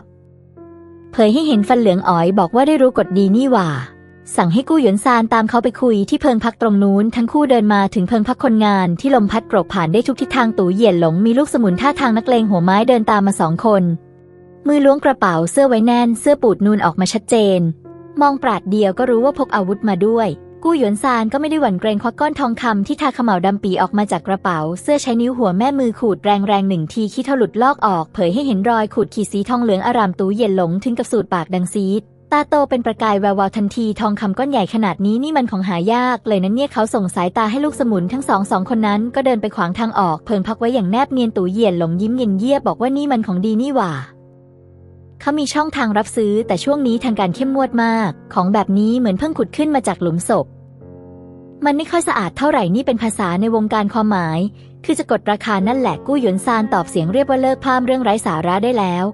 คนจริงไม่พูดอ้อมค้อมคำเดียวขาดตัว2,000 หยวนตู่เหยียนหลงร้องอุทานออกมาอย่างเว่อร์วังบอกว่ากู้หยวนซานนี่ปล้นกันชัดๆให้เต็มที่ก็200นี่เขายังต้องแบกรับความเสี่ยงเลยนะจาก2,000กดเหลือ200นี่มันปล้นกันหน้าด้านกู้หยวนซานบอกว่าไม่ขายไว้เก็บทองคำเตรียมหันหลังเดินกลับสีหน้าตู่เหยียนหลงดุดันขึ้นมาทันทีตบโต๊ะเปรี้ยงบอกว่าก้าวเข้ามาในเพิงนี้แล้วจะขายหรือไม่ขายมันก็ไม่ได้ขึ้นอยู่กับแกแล้วดูก็รู้ว่าของนี่ได้มาไม่ถูกต้องถ้าวันนี้ไม่ยอมทิ้งไว้ละก็เกรงว่าจะไม่ได้เดินออกไปจากประตูบานนี้นะเว้ยสิ้นเสียงลูกสมุน2 คนที่ยืนขวางประตูอยู่ก็ชักอาวุธที่ซ่อนไว้ออกมามันคือเหล็กขูดชาประทรงสามเหลี่ยมที่ฝนมาจนคมกริบ2 เล่มก็จะหักหลังกันสินะกู้หยวนซานถอนใจเกิดใหม่ทั้งทีเขารำคาญไอ้พวกโจรปล้นจี้ที่ไร้สมองแบบนี้ที่สุดเลยกู้หยวนซานถามตู่เหยียนหลงว่าแน่ใจหรือว่าจะฮุบของเขาค่อยๆหันตัวกลับล้วงมือเข้าไปในเสื้อคล้ายจะควักทองคำออกมาตู่เหยียนหลงนึกว่าเขาปอดแหกแล้วก็เลยยื่นมือออกไปอย่างผู้ชนะสั่งให้ส่งมาซะดีแต่ในวินาทีนั้นมือกู้หยวนซานก็กระชากออกมาจากในเสื้ออย่างรวดเร็ว สิ่งที่ถืออยู่ไม่ใช่ทองคำแต่เป็นเหล็กกล้าไขควงปากแหลมที่เก็บได้ข้างทางไม่พูดพร่ำทำเพลงให้เสียเวลาไขว่คุ้งแหวกอากาศดังขวับแทงทะลุมือตู่เหยียนหลงที่ยื่นค้างอยู่กลางอากาศปักตุนเข้ากับโต๊ะไม้ผุๆนั่นอย่างแรงตู่เหยียนหลงแหกปากร้องลั่นราวกับหมูถูกเชือดเจ็บปวดจนซุดเข่าลงกับพื้นมือถูกตอกติดอยู่กับโต๊ะเลือดพุ่งกระฉูดลูกสมุน2 คนนั่นช็อกไปเลยเพิ่งจะตั้งสติพุ่งเข้ามากู้หยวนซานก็คว้าขวดเหล้าเปล่าบนโต๊ะฟาดเข้ากับมุมโต๊ะดังเพลงกำเศษแก้วที่แตกแหลมคมจ่อเข้าที่คอหอยตู่เหยียนหลงพอดิบพอดีเคลื่อนไหวรวดเร็วปานสายฟ้าแลบอำมหิตดั่งพยามัจจุราชกู้หยวนซานตวาดลั่นสั่งให้ทุกคนหยุดอยู่กับที่ใครขยับเขาจะเชือดคอตู่เหยียนหลงสายตาเขาเย็นเยียบเศษแก้วในมือขยับจ่อเข้าไปอีกนิดบาดผิวหนังกระของตู่เหยียนหลงหยดเลือดไหลรินลงมาตามลำคอตู่เหยียนหลงที่เมื่อกี้ยังกร่างกับฟ้าตอนนี้กลัวจนฉี่ราดกางเกงปากสั่นสั่งลูกน้องไม่ให้เข้ามาอ้อนวอนกู้หยวนซานว่ามีอะไรค่อยๆคุยกันกู้หยวนซานแค่นหัวเราะเช็ดคราบเลือดกับเสื้อของตู่เหยียนหลงกู้หยวนซานบอกว่า2ขาดไปเฟิร์นเดียวก็ไม่ได้ถ้าขาดไปแม้แต่แดงเดียวครั้งหน้าคงไม่ใช่แค่แทงมือแน่ๆตู่เหยียนหลงปวดจนเหงื่อเย็นไหลท่วมจะกล้าปริปากปฏิเสธได้ยังไงล่ะรีบควักปึกเงินฟ่อนใหญ่ออกมาจากกระเป๋าเสื้อด้านในด้วยมือที่สั่นเทาแล้วยังสั่งให้ลูกสมุนควักเงินในตัวออกมารวมกันให้หมดอีกตู่เหยียนหลงตัวสั่นงันงกบอกว่าทั้งหมดอยู่นี่แล้วครับพี่ทั้งหมด100 หยวนครับอีก100 หยวนถือว่าผมน้อยให้พี่เป็นค่าเหล้าก็แล้วกันนะกู้หยวนซานคว้าเงินมาทั้งก้อนไม่ทันได้นับยัดใส่กระเป๋าเสื้อตัวเองเขาถีบลูกสมุนที่ขวางทางกระเด็นก่อนไปหันกลับมามองตู่เหยียนหลงที่ยังฟุบโอดครวญอยู่บนโต๊ะกู้หยวนซานบอกว่าฝากตู่เหยียนหลงจำใส่กระบาลเอาไว้ด้วยนะข้าชื่อกู้หยวนซานวันหลังมีของดีจะมาหาพี่แกอีกแต่ถ้ากล้าเล่นตุกติกตลาดมืดนี่ก็ไม่ต้องอยู่มาแล้วนะพูดจบก็เดินสาวเท้ายาวๆหายเข้าไปในความมืดไม่หันกลับมามองเลยตู่เหยียนหลงมองตามหลังเงยหน้านั้นไปแม้ว่าจะเจ็บเจียนตายแต่แววตากลับเผยความหวาดกลัวสุดขีดนี่มันคนมาขายของที่ไหนกันนี่มันดาวมฤตยูที่เพิ่งถูกปล่อยออกมาจากคุกชัดๆช่วงนี้แดดที่หมู่บ้านบ่อบาดาลแห้งร้อนระอุมากแผดเผาจนใบต้นพืชในนาเหี่ยวหงิกไปหมดปกติเวลานี้พวกผู้เฒ่าผู้แก่ผู้ชายในหมู่บ้านคงหลบกันอยู่ใต้ร่มกำแพงหมดแล้วไม่หาเหาะก็นั่งคุยขโมงโฉงเฉงไปเรื่อยไม่มีใครอยากจะขยับตัวสักนิดแต่วันนี้มันต่างออกไ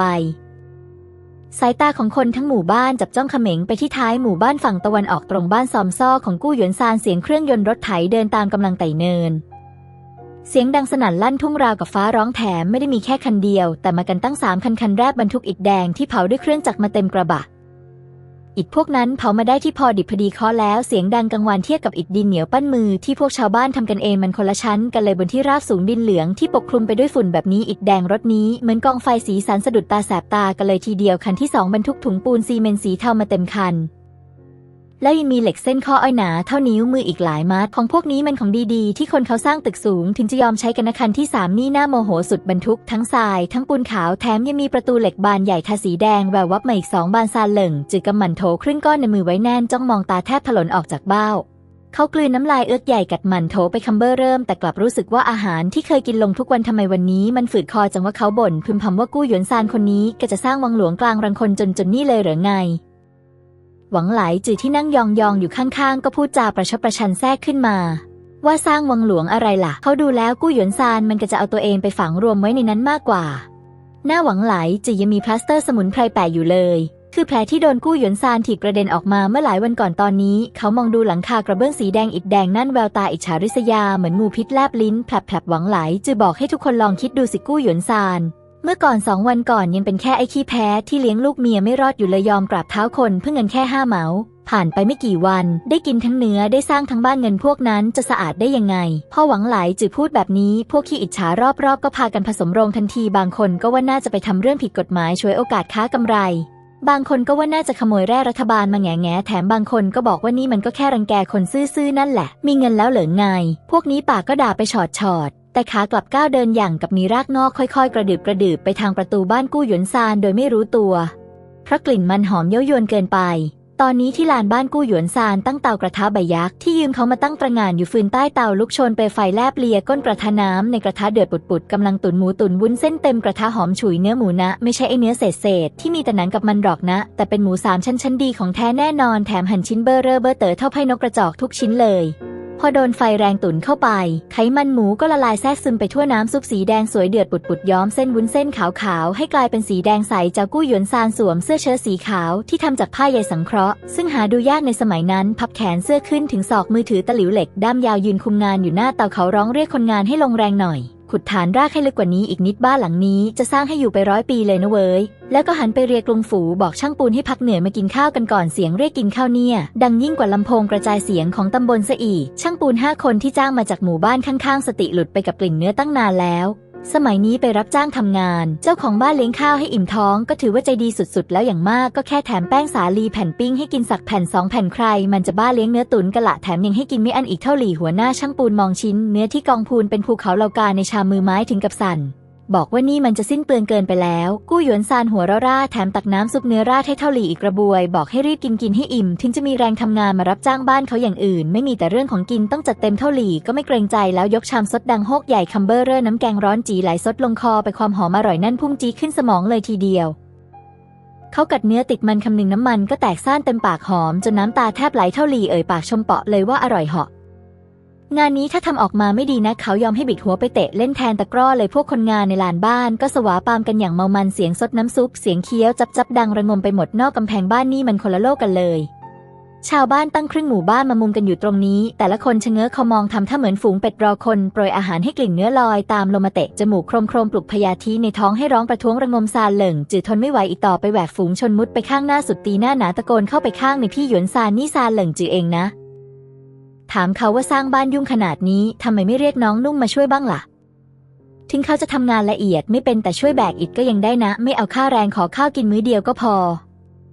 กู้หยวนซานได้ยินเสียงก็หันขวับมามองเขาปลายตามองไอ้หน้าหิวโซของซานเหลิงจือที่น้ำลายยืดเชียวแล้วหัวเราะเยาะกู้หยวนซานถามซานเหลิงจือว่าอยากแบกอิฐจริงๆเหรอจากนั้นก็วางตะหลิวลงแล้วเดินไปที่รั้วไม้ซานเหลิงจือเห็นท่าทีแบบนั้นรีบปรีเข้าไปหาถึงกับยื่นมือสกปรกออกมาเตรียมรับชามข้าวด้วยซ้ำกู้หยวนซานบอกว่าเขาจำได้แม่นเลยว่าหน้าหนาวปีที่แล้วพานลูกสาวเขาหิวจนร้องให้จ้าเขาไปขอยืมแป้งข้าวโพดครึ่งชามที่บ้านซานเหลิงจือถามว่าตอนนั้นซานเหลิงจือตอบเขาว่ายังไงกู้หยวนซานพูดเสียงเรียบแต่แฝงความเย็นเยือกถึงกระดูกซานเหลิงจือหน้าถอดสียิ้มเจือนบอกว่าก็ตอนนั้นที่บ้านเขาไม่มีของเหมือนกันนี่นากู้หยวนซานตอกส้นเท้าเข้าที่เสารั้วอย่างแรงสั่นสะเทือนทำเอาซานเหลิงจือผงะถอยหลังกู้หยวนซานด่าซานเหลิงจือว่าตะละบอกว่าตอนนั้นแกถือชามข้าวต้มมันเทศใบเบอร์เริ่มกำลังเทให้หมากินแถมยังบอกว่าของให้หมากินเอาให้คนกินเสียดายของกู้หยวนซานถามซานเหลิงจือว่าทำไมตอนนี้เพิ่งนึกขึ้นได้ว่าตัวเองเป็นน้องชายเขาล่ะถามว่าแกคู่ควรจะได้กินเนื้อของเขาหรือตะคอกประโยคนี้จบก็ทำเอาคนที่มุงดูอยู่รอบๆถึงกับสะดุ้งเฮือกไปตามๆกันกู้หยวนซานชี้หน้าฝูงชนที่อยู่ข้างนอกสายตาเหี้ยมเกรียมราวกับหมาป่าสั่งให้พวกมันใส่หัวไปไกลๆให้หมดเขาบอกว่าตอนที่เขาจนตรอกพวกแกคนไหนเคยเห็นหัวเขาบ้างตอนนี้เห็นเขามีเนื้อกินก็เลยคิดจะมาชุบมือเปิดฝันไปเธอนอกจากลุงฝูกับพันจู้แล้วใครกล้าก้าวเท้าเข้ามาในบ้านเขาแม้แต่ก้าวเดียวเขาจะสาดน้ำแกงเดือดนี่ใส่หน้ามันให้ดูพูดจบเขาก็ล้วงลูกอมกระต่ายขาวออกมาเต็มกำมือแกะห่อออกเม็ดหนึ่งยัดใส่ปากหมาดำตัวใหญ่ที่กำลังแทะกระดูกอยู่ข้างๆกู้หยวนซานสั่งหมาดำว่าเฝ้าประตูไว้ให้ดีใครกล้าเข้ามาใกล้ก็กัดมันเลยกัดตายเดี๋ยวเขารับผิดชอบเองเจ้าหมาดำกินอย่างอร่อยจนน้ำลายยืดแถมยังแสดงความดุร้ายออกมาเห่ากันโชคใส่ฝูงชนซานเหลิงจือกลัวจนหน้าถอดสีมุดหัวนี้หายเข้าไปในฝูงชนทันทีส่วนคนอื่นก็น่าเจือนไปตามๆกันบางคนก็รู้สึกละอายใจบางคนก็โกรธจนหน้าดำหน้าแดงที่มุมหนึ่งของกลุ่มคนหวังไหลจือมองฉากนี้อยู่ขบเคี้ยวฟันกรอดเข้าหันหลังเดินจากไปทันทีวิ่งเหยาะๆตลอดทางไปที่ทำการหมู่บ้านในห้องดินทึมๆของที่ทำการหมู่บ้านควันขโมงไปทั่วผู้ใหญ่บ้านโจเตอกุ้ยกำลังนั่งขัดสมาธิอยู่บนเตียงเตากำลังอัดยาเส้นปุ๋ย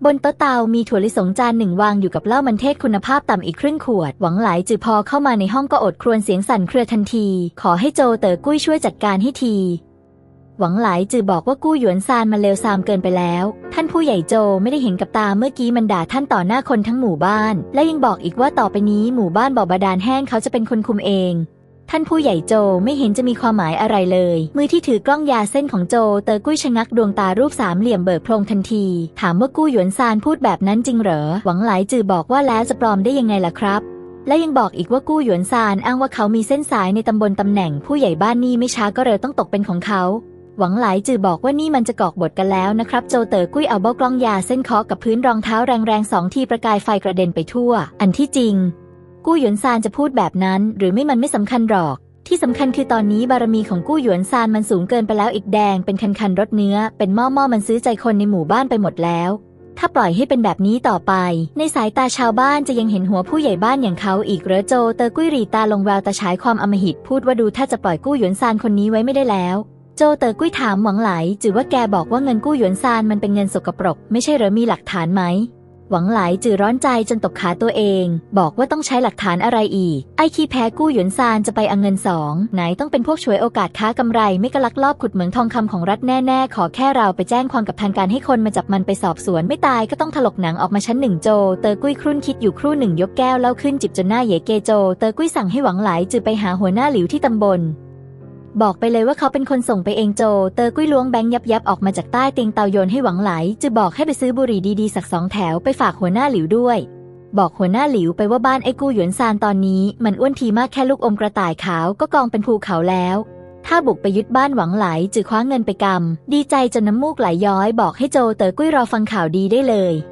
ยคืนนี้เขาจะทำให้กู้หยวนซานรู้ซึ่งว่าฟ้าดินแห่งหมู่บ้านบ่อบาดาลแห่งนี้ตกลงมันแซ่โจหรือแซ่กู้กันแน่โจเตอกุ้ยมองตามแผ่นหลังที่วิ่งก้นขวิดออกไปของหวังไหลจือหัวเราะหยันแล้วหยิบถั่วลิสงอีกกำมือยัดเข้าปากบ่นพึมพำว่ากู้หยวนซานอยากจะสร้างบ้านใหม่งั้นก็ให้ไปสร้างในคุกเอาเถอะคืนวันนั้นหวังไหลจือย่ำราตรีเดินบุกป่าฝ่าเขาไป20 ลี้จนถึงที่ทำการตำบลบ้านของกู้หยวนซานยังคงสว่างไสวหลินเฉียวอวินมองอิฐแดงที่กองซ้อนกันอยู่ลูบคลำไปมาน้ำตาไหลไม่หยุดหลินเฉียวอวินถามกู้หยวนซานว่าพวกเราจะได้อยู่บ้านหลังคากระเบื้องหลังใหญ่จริงหรือกู้หยวนซานตอบว่าได้สิไม่ใช่แค่บ้านหลังคากระเบื้องหลังใหญ่ต่อไปพวกเรายังจะได้อยู่ตึกสูงอยู่บ้านหรูๆเขาเทน้ำร้อนให้ภรรยา1 แก้วเติมน้ำตาลแดงลงไปในน้ำหลินเฉียวอวินบอกว่าเห็นสายตาคนในหมู่บ้านมองมาแปลกๆหวังไหลจือก็หายตัวไปทั้งบ่ายเธอกลัวว่าจะเกิดเรื่องไม่ดีกู้หยวนซานตบหลังมือเธอเบาๆสายตามองออกไปนอกหน้าต่างสู่ความมืดมิดของราตรีหูทิพย์ที่ถูกเสริมพลังจากน้ำผู้ศักดิ์สิทธิ์ดูเหมือนจะได้ยินความอาฆาตมาตร้ายที่แฝงมากับสายลมไกลๆกู้หยวนซานบอกให้หลินเฉียวอวินไม่ต้องกลัวเมื่อทหารมาก็ใช้แม่ทัพรับเมื่อน้ำมาก็ใช้เขื่อนกันมุมปากกู้หยวนซานยกขึ้นเป็นรอยยิ้มเย็นเยียบมือหมุนเล่นมีดชำแหละที่คมกริบเล่มนั้นเขาบอกว่าหมาบางตัวถ้าไม่ตีให้เจ็บ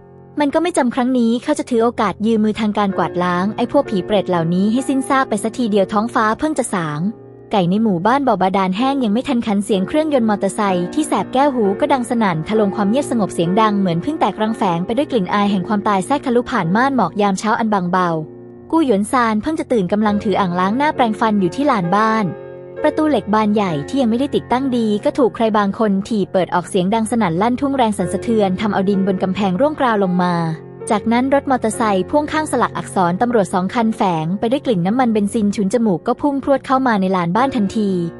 รถยังไม่ทันจอดสนิทคน4 คนที่สวมชุดเครื่องแบบสีเขียวอมเหลืองก็กระโดดลงมาจากรถคนนำหน้ามีหน้าตาเหี้ยมเกรียมเหน็บเข็มขัดหนังวัวไว้ที่เอวมือถือกระบองยางสีดำสนิทนั่นคือหัวหน้าฝ่ายความมั่นคงผู้เลื่อนชื่อของตำบลหัวหน้าหลิวนั่นเองหัวหน้าหลิวตวาดลั่นน้ำลายกระเด็นกระจายสั่งว่าห้ามขยับใครขยับถือว่าขัดขืนการจับกุมหวังไหลจือปรีออกมาเหมือนสุนัขเลียแข้งเลียขามือถือเชือกเส้นหนึ่งชี้หน้ากู้หยวนซานตะโกนโวกเวกด้วยความดีใจบอกว่านี่แหละไอ้ตัวฉวยโอกาสค้ากำไรบอกให้กู้หยวนซานรีบจับมันไปในเตาบ้านมันต้องซ่อนของกลางไว้แน่ๆเสียงดังสนั่นแบบนี้ปลุกชาวบ้านที่ยังไม่ตื่นให้ลุกคือขึ้นมาหมดไม่นานนอกรั้วบ้านก็มีคนมายืนมุงเต็มไปหมดบ้างก็ห่มเสื้อกันหนาวบ้างก็ถือสายรัดกางเกงแต่ละคนชะเง้อมองเข้าไปข้างในโจเตอกุ้ยเอามือไพร่หลังค่อยๆเดินออกมาจากฝูงชนใบหน้าแซงทำเป็นสลดใจบอกว่าเขาเคยเตือนกู้หยวนซานไปแล้วว่าคนเราต้องรู้จักเจียมเนื้อเจียมตัวทำไมถึงไม่ยอมฟังกันนะคราวนี้เป็นไงล่ะทางการมาแล้วใครก็ช่วยไม่ได้แล้วหลินเฉียวอวินในบ้านได้ยินเสียงวิ่งออกมาเห็นสถานการณ์แบบนี้ก็กลัวจนขาอ่อนแทบจะซุดลงกับพื้นเธอร้องให้โฮปรี้เข้าไปปกป้องกู้หยวนซานบอกว่าสามีเธอไม่ได้ทำผิดกฎหมายมีสิทธิ์อะไรมาจับคนหัวหน้าหลิวโบกมือและอย่างรำคาญเกือบจะผลักหลินเฉียวอวินล้มกลิ้งบอกว่ามีเรื่องหรือไม่มีเรื่องเดี๋ยวกลับไปสอบสวนก็รู้เองฉวยโอกาสค้ากำไรลักลอบขุดแร่ของรัฐนี่มันโทษประหารชีวิตเลยนะพูดจบก็ควักกุญแจมือเงาวะคู่หนึ่งออกมาสะบัดกุญแจมือออกดังแกร้งก้าวเท้ายาวๆเข้าไปตรงหน้ากู้หยวนซานสั่งให้ยื่นมือออกมาอย่าให้ต้องออกแรงบรรยากาศตึงเครียดถึงขีดสุดชาวบ้านที่ยืนมุมอยู่ข้างนอกบ้างก็สมน้ำหน้าบ้างก็แอบถอนใจบอกว่าคราวนี้กู้หยวนซานคงไม่รอดและเงินได้มาไม่ถูกต้องสงสัยต้องติดคุกหัวโตแน่หวังไหลจะยิ่งยื่นหน้าไปหากู้หยวนซานใบหน้าดำปีของเขาแทบจะชนจมูกของกู้หยวนซานอยู่แล้วเย้ยหยันว่าเมื่อวานไม่ใช่ว่าเก่งนักหรือไม่ใช่ว่าบอกจะปล่อยหมามากัดคนหรือคอยดูสิว่าพอเข้าคุกแล้วยังจะเก่งได้อีกไหมกู้หยวนซานไม่ได้พูดอะไรเลยสักคำเขาบ้วนปากอย่างเชื่องช้าวางแก้วแปรงสีฟันลงบนขอบหน้าต่างแล้วใช้ผ้าขนหนูเช็ดปากท่าทางสบายๆราวกับกำลังเดินเล่นในสวนไม่ได้ใส่ใจคนพวกนี้ที่อยู่ตรงหน้าเลยแม้แต่น้อย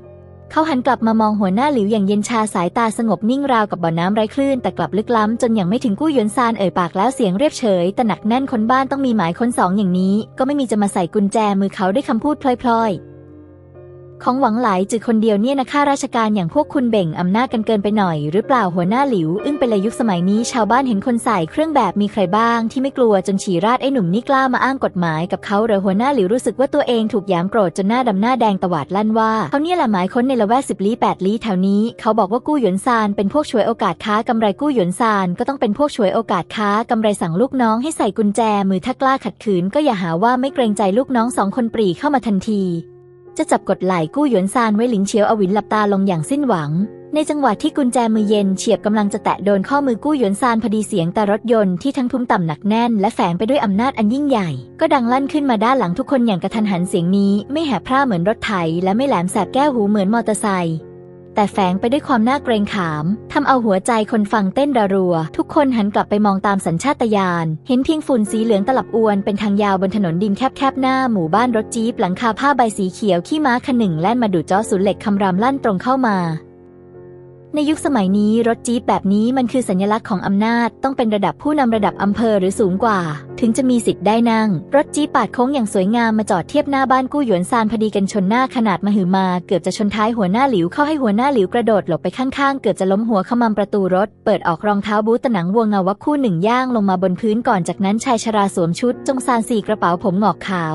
วสวมแว่นตากรอบดำก็ก้าวลงมาแม้เขาจะอายุมากแล้วแต่แผ่นหลังยังคงตั้งตรงแฝงไปด้วยความน่าเกรงขามของผู้ที่อยู่ในตำแหน่งสูงมานานนั่นคือผู้อำนวยการจางเจี้ยนเซอร์ที่เจอกันที่กรมเหมืองแร่วันนั้นเองข้างหลังเขายังมีชายหนุ่มร่างกำยำ2 คนสายตาดุดเหี่ยวดูปราดเดียวก็รู้ว่าเป็นเจ้าหน้าที่แผนกรักษาความปลอดภัยที่พกอาวุธมาด้วยทั่วบริเวณเงียบกริบราวกับป่าช้าแม้แต่สุนัขในหมู่บ้านที่ชอบเห่าหอนเป็นชีวิตจิตใจตอนนี้ก็ยังหางจุกตูดไม่กล้าส่งเสียงโจเต๋อกุ้ยทำกล้องยาเส้นหลุดมือหล่นลงพื้นดังแกอ้าปากค้างจนแทบจะยัดไข่ไก่เข้าไปได้จางเจี้ยนเซอร์ไม่แม้แต่จะปลายตามองโจเต๋อกุ้ยสายตาดุดเลื่อยยนต์กวาดผ่านหัวหน้าหลิวสุดท้ายก็ไปหยุดอยู่ที่กุญแจมือที่ยังไม่ได้เก็บกลับไปจางเจี้ยนเซอร์ตวาดลั่นเสียงก้องกังวานถามว่าพวกมันอยู่หน่วยงานไหนกลางวันแสกๆบุกมาถึงบ้านผู้เชี่ยวชาญที่กรมเหมืองแร่แต่งตั้งเป็นพิเศษเพื่อทำร้ายคนใครให้ความกล้าพวกแกมาหัวหน้าหลิวถูกอำนาจนั้นข่มจนขวัญหนีดีฝ่อน้องขาเริ่มสั่นพูดตะกุกตะกักว่าตนเป็นคนของตำบลกำลังจับพวกฉวยโอกาสค้ากำไรจางเจี้ยนเซอร์หัวเราะยันเดินอาดไปยืนข้างกู้หยวนซานจับมือกู้หยวนซานไว้แล้วตบเบาๆอย่างสนิทสนมบอกว่าสหายกู้หยวนซานค้นพบแหล่งน้ำใต้ดินที่สำคัญ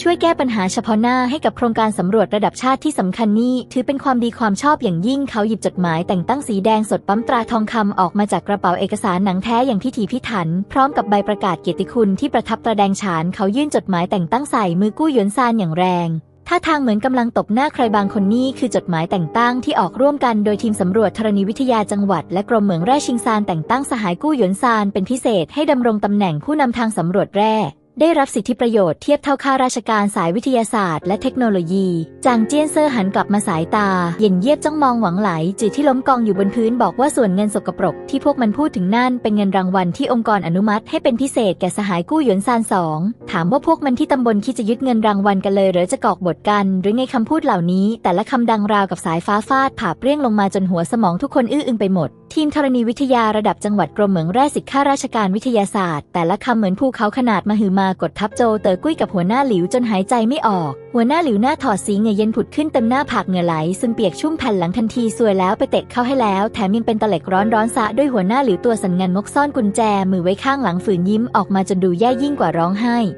บอกว่าเป็นเรื่องเข้าใจผิดเป็นฝีมือไอ้หวังหลายจือมันใส่ร้ายพวกตนถูกมันหลอกใช้เขากลับตัวไวมากหันไปตบหน้าหวังหลายจือฉาดใหญ่หวังหลายจือโดนตบจนหมุนคว้างอยู่3 รอบกุมหน้าฟุบลงกับพื้นกู้หยวนซานถือจดหมายแต่งตั้งสีแดงสดแผ่นนั้นมองดูไอ้พวกหมาป่าหิวโซที่เมื่อกี้ยังคิดจะกินเขาตอนนี้กลายเป็นสุนัขจรจัดไปซะแล้วมุมปากยกขึ้นเป็นรอยยิ้มเย็นเยียบเขาก้าวไปยืนตรงหน้าหวังหลายจือทีละก้าวรองเท้าบูทตะหนังวัวเงาวักคู่ใหม่หยุดอยู่ข้างมือหวังหลายจือกระทืบเท้าลงไปอย่างแรงหวังหลายจือร้องลั่นกู้หยวนซานก้มตัวลงใช้เสียงที่ได้ยินกันแค่2 คนกระซิบว่าเขาเคยบอกแล้วว่าหมาบางตัวถ้าไม่ตีให้เจ็บมันก็ไม่จำมองไปที่โจเต๋อกุ้ยที่หดตัวอยู่หลังสุดคิดจะลอบหนีไปบอกว่าให้ผู้ใหญ่โจอย่าเพิ่งรีบไปบัญชีแค้นของพวกเรายังไม่ได้ชำระเลยรถจี๊ปของจางเจี้ยนเซอร์ขับจากไปพร้อมฝุ่นตลบทิ้งไว้เพียงควันดำคลุ้งทำเอาคนไอโครกหัวหน้าหลิวไม่กล้าแม้แต่จะผายลมโค้งคำนับส่งนายใหญ่ท่านนั้นออกไปอย่างนอบน้อมหันกลับมาก็จ้องเขม็งไปที่หวังหลายจือที่ยังนอนกองอยู่บนพื้นเก็บทีมแล้วก็กลับไปรถมอเตอร์ไซค์พ่วงข้าง2 คันที่เมื่อกี้ยังกลางกับฟ้า ตอนนี้เหมือนลูกโป่งที่ถูกปล่อยลมติดเครื่องดังปุ้งๆแล้วก็ขับจากไปพอคนจากตำบลไปหมดบรรยากาศหน้าบ้านกู้หยวนซานก็เปลี่ยนไปทันทีชาวบ้านที่เมื่อกี้ยังหลบอยู่ห่างๆกลัวจะโดนหางเล่ไปกับกู้หยวนซานตอนนี้แต่ละคนเหมือนแมลงวันที่ได้กลิ่นคาวพากันกรูกันเข้ามาล้อมทันทีสีหน้าแต่ละคนเปลี่ยนเร็วยิ่งกว่านักแสดงเปลี่ยนหน้ากากในงิ้วเสฉวนเมื่อกี้ยังเยาะเย้ยสมน้ำหน้าอยู่เลยตอนนี้กลับประดับไปด้วยรอยยิ้มประจบประแจงที่เห็นแล้วอยากจะอาเจียนรอยตีนกับบนใบหน้ายิ้มจนบานเป็นดอกไม้ป้าสองที่อยู่ท้ายหมู่บ้านฝั่งตะวันออกในมือยังกำเมล็ดแตงโมอยู่เลยเข้ามาประจบบอกว่ารู้อยู่แล้วว่ากู้หยวนซานต้องได้ดีไอ้หวังหลายจุดนั่นมันคนใจคอโนเฟะเมื่อกี้ยังคิดจะช่วยด่าพวกนั้นอยู่เลยเมื่อกี้คนนี้แหละที่แท้เมล็ดแตงโมเสียงดังที่สุดบอกว่ากู้หยวนซานต้องโดนยิงเป้าแน่หนุ่มนักเลงหัวไม้คนหนึ่งเบียดเข้ามาอย่างแรงยื่นมือจะไปดึงแขนกู้หยวนซานตีสนิทบอกว่าตัวเองเป็นลูกพี่ลูกน้องกับยายเขาชื่อต้าเฉียงตอนเด็กๆยังเคยไปฉี่รถต้นไม้ด้วยกันอยู่เลยแถมยังมีคนตีหน้าหนาพูดอีกว่าตอนนี้กู้หยวนซานเป็นคนของรัฐแล้วแถมยังเป็นข้าราชการวิทยาศาสตร์อีกต่อไปนี้หมู่บ้านก็ต้องพึ่งพาเขาแล้วล่ะถามว่าพอจะฝากงานที่เหมืองให้ได้บ้างไหมเป็นแค่ยามเฝ้าประตูก็ยังดีโจเต๋อกุ้ยก็ไม่น้อยหน้าเอามือไพร่หลังใบหน้าประดับรอยยิ้มจอมปลอมที่แข็งที่ตีหน้าหนาเข้ามาประจบบอกว่าเมื่อกี้เขาโง่ไปเองถูกไอ้หวังหลายจือเลวซามนั่นหลอกอันที่จริงในใจเขาเห็นกู้หยวนซานเหมือนหลานแท้ๆมาตลอดกู้หยวนซานยืนอยู่ตรงประตูบ้านที่ยังซ่อมไม่เสร็จมือถือจดหมายแต่งตั้งปั๊มตราทองคำปัดฝุ่นที่เกาะอยู่อย่างรังเกียจเขาไม่ได้พูดอะไรแค่ล้วงบุหรี่ตราประตูหน้าที่ยังไม่ได้แกะออกมาจากกระเป๋าเสื้อค่อยๆฉีกซองออกหยิบขึ้นมาคาบไว้ที่ปากแล้วขีดไม้ขีดไฟจุดบุหรี่เขาอัดควันเข้าปอดลึกๆจากนั้นก็พ่นควันหนาๆใส่หน้าแก่ๆของโจเตอกุ้ยอย่างจังโจเตอกุ้ยสำลักควันไอโขลกหน้าแดงก่ำเป็นสีตับหมูแต่ก็ไม่กล้าโวยวายยังต้องยิ้มสู้กู้หยวนซานหีริตาสายตาคมกริบดุจคมมีดกวาดมองไปทั่วฝูงชนสุดท้ายสายตาของเขาก็ไปหยุดอยู่ที่มุมนอกสุดของฝูงชนตรงนั้นมีชายชราสวมเสื้อนวมขาดหน้าตาเต็มไปด้วยรอยเหี่ยวย่นเหมือนเปลือกไม้แห้งๆกำลังนั่งยองสูบยาเส้นเงียบๆข้างๆกล้องยาเส้นยังมีหนุ่มร่างยักษ์น้ำมูกไหลหน้าตาเซ่อยืนอยู่คือลุงฝูกับฮันจู้เมื่อกี้ตอนที่หัวหน้าหลิวควักกุญแจมือออกมาคนทั้งหมู่บ้านถอยกรูดมีแค่2คนนี้เท่านั้นที่ก้าวมาข้างหน้า2 ก้าวลุงฝูถืออิฐครึ่งก้อนไว้ในมือฮันจู้ยิ่งและใหญ่กำหมัดแน่นจนข้อปืนขาวชาติก่อนตอนที่กู้หยวนซานตกอับคนทั้งหมู่บ้านหลายร้อยคนมีแค่ลุงฝูคนเดียวที่แอบเอาหมั่นโถครึ่งชิ้นมาให้เขาช่วยชีวิต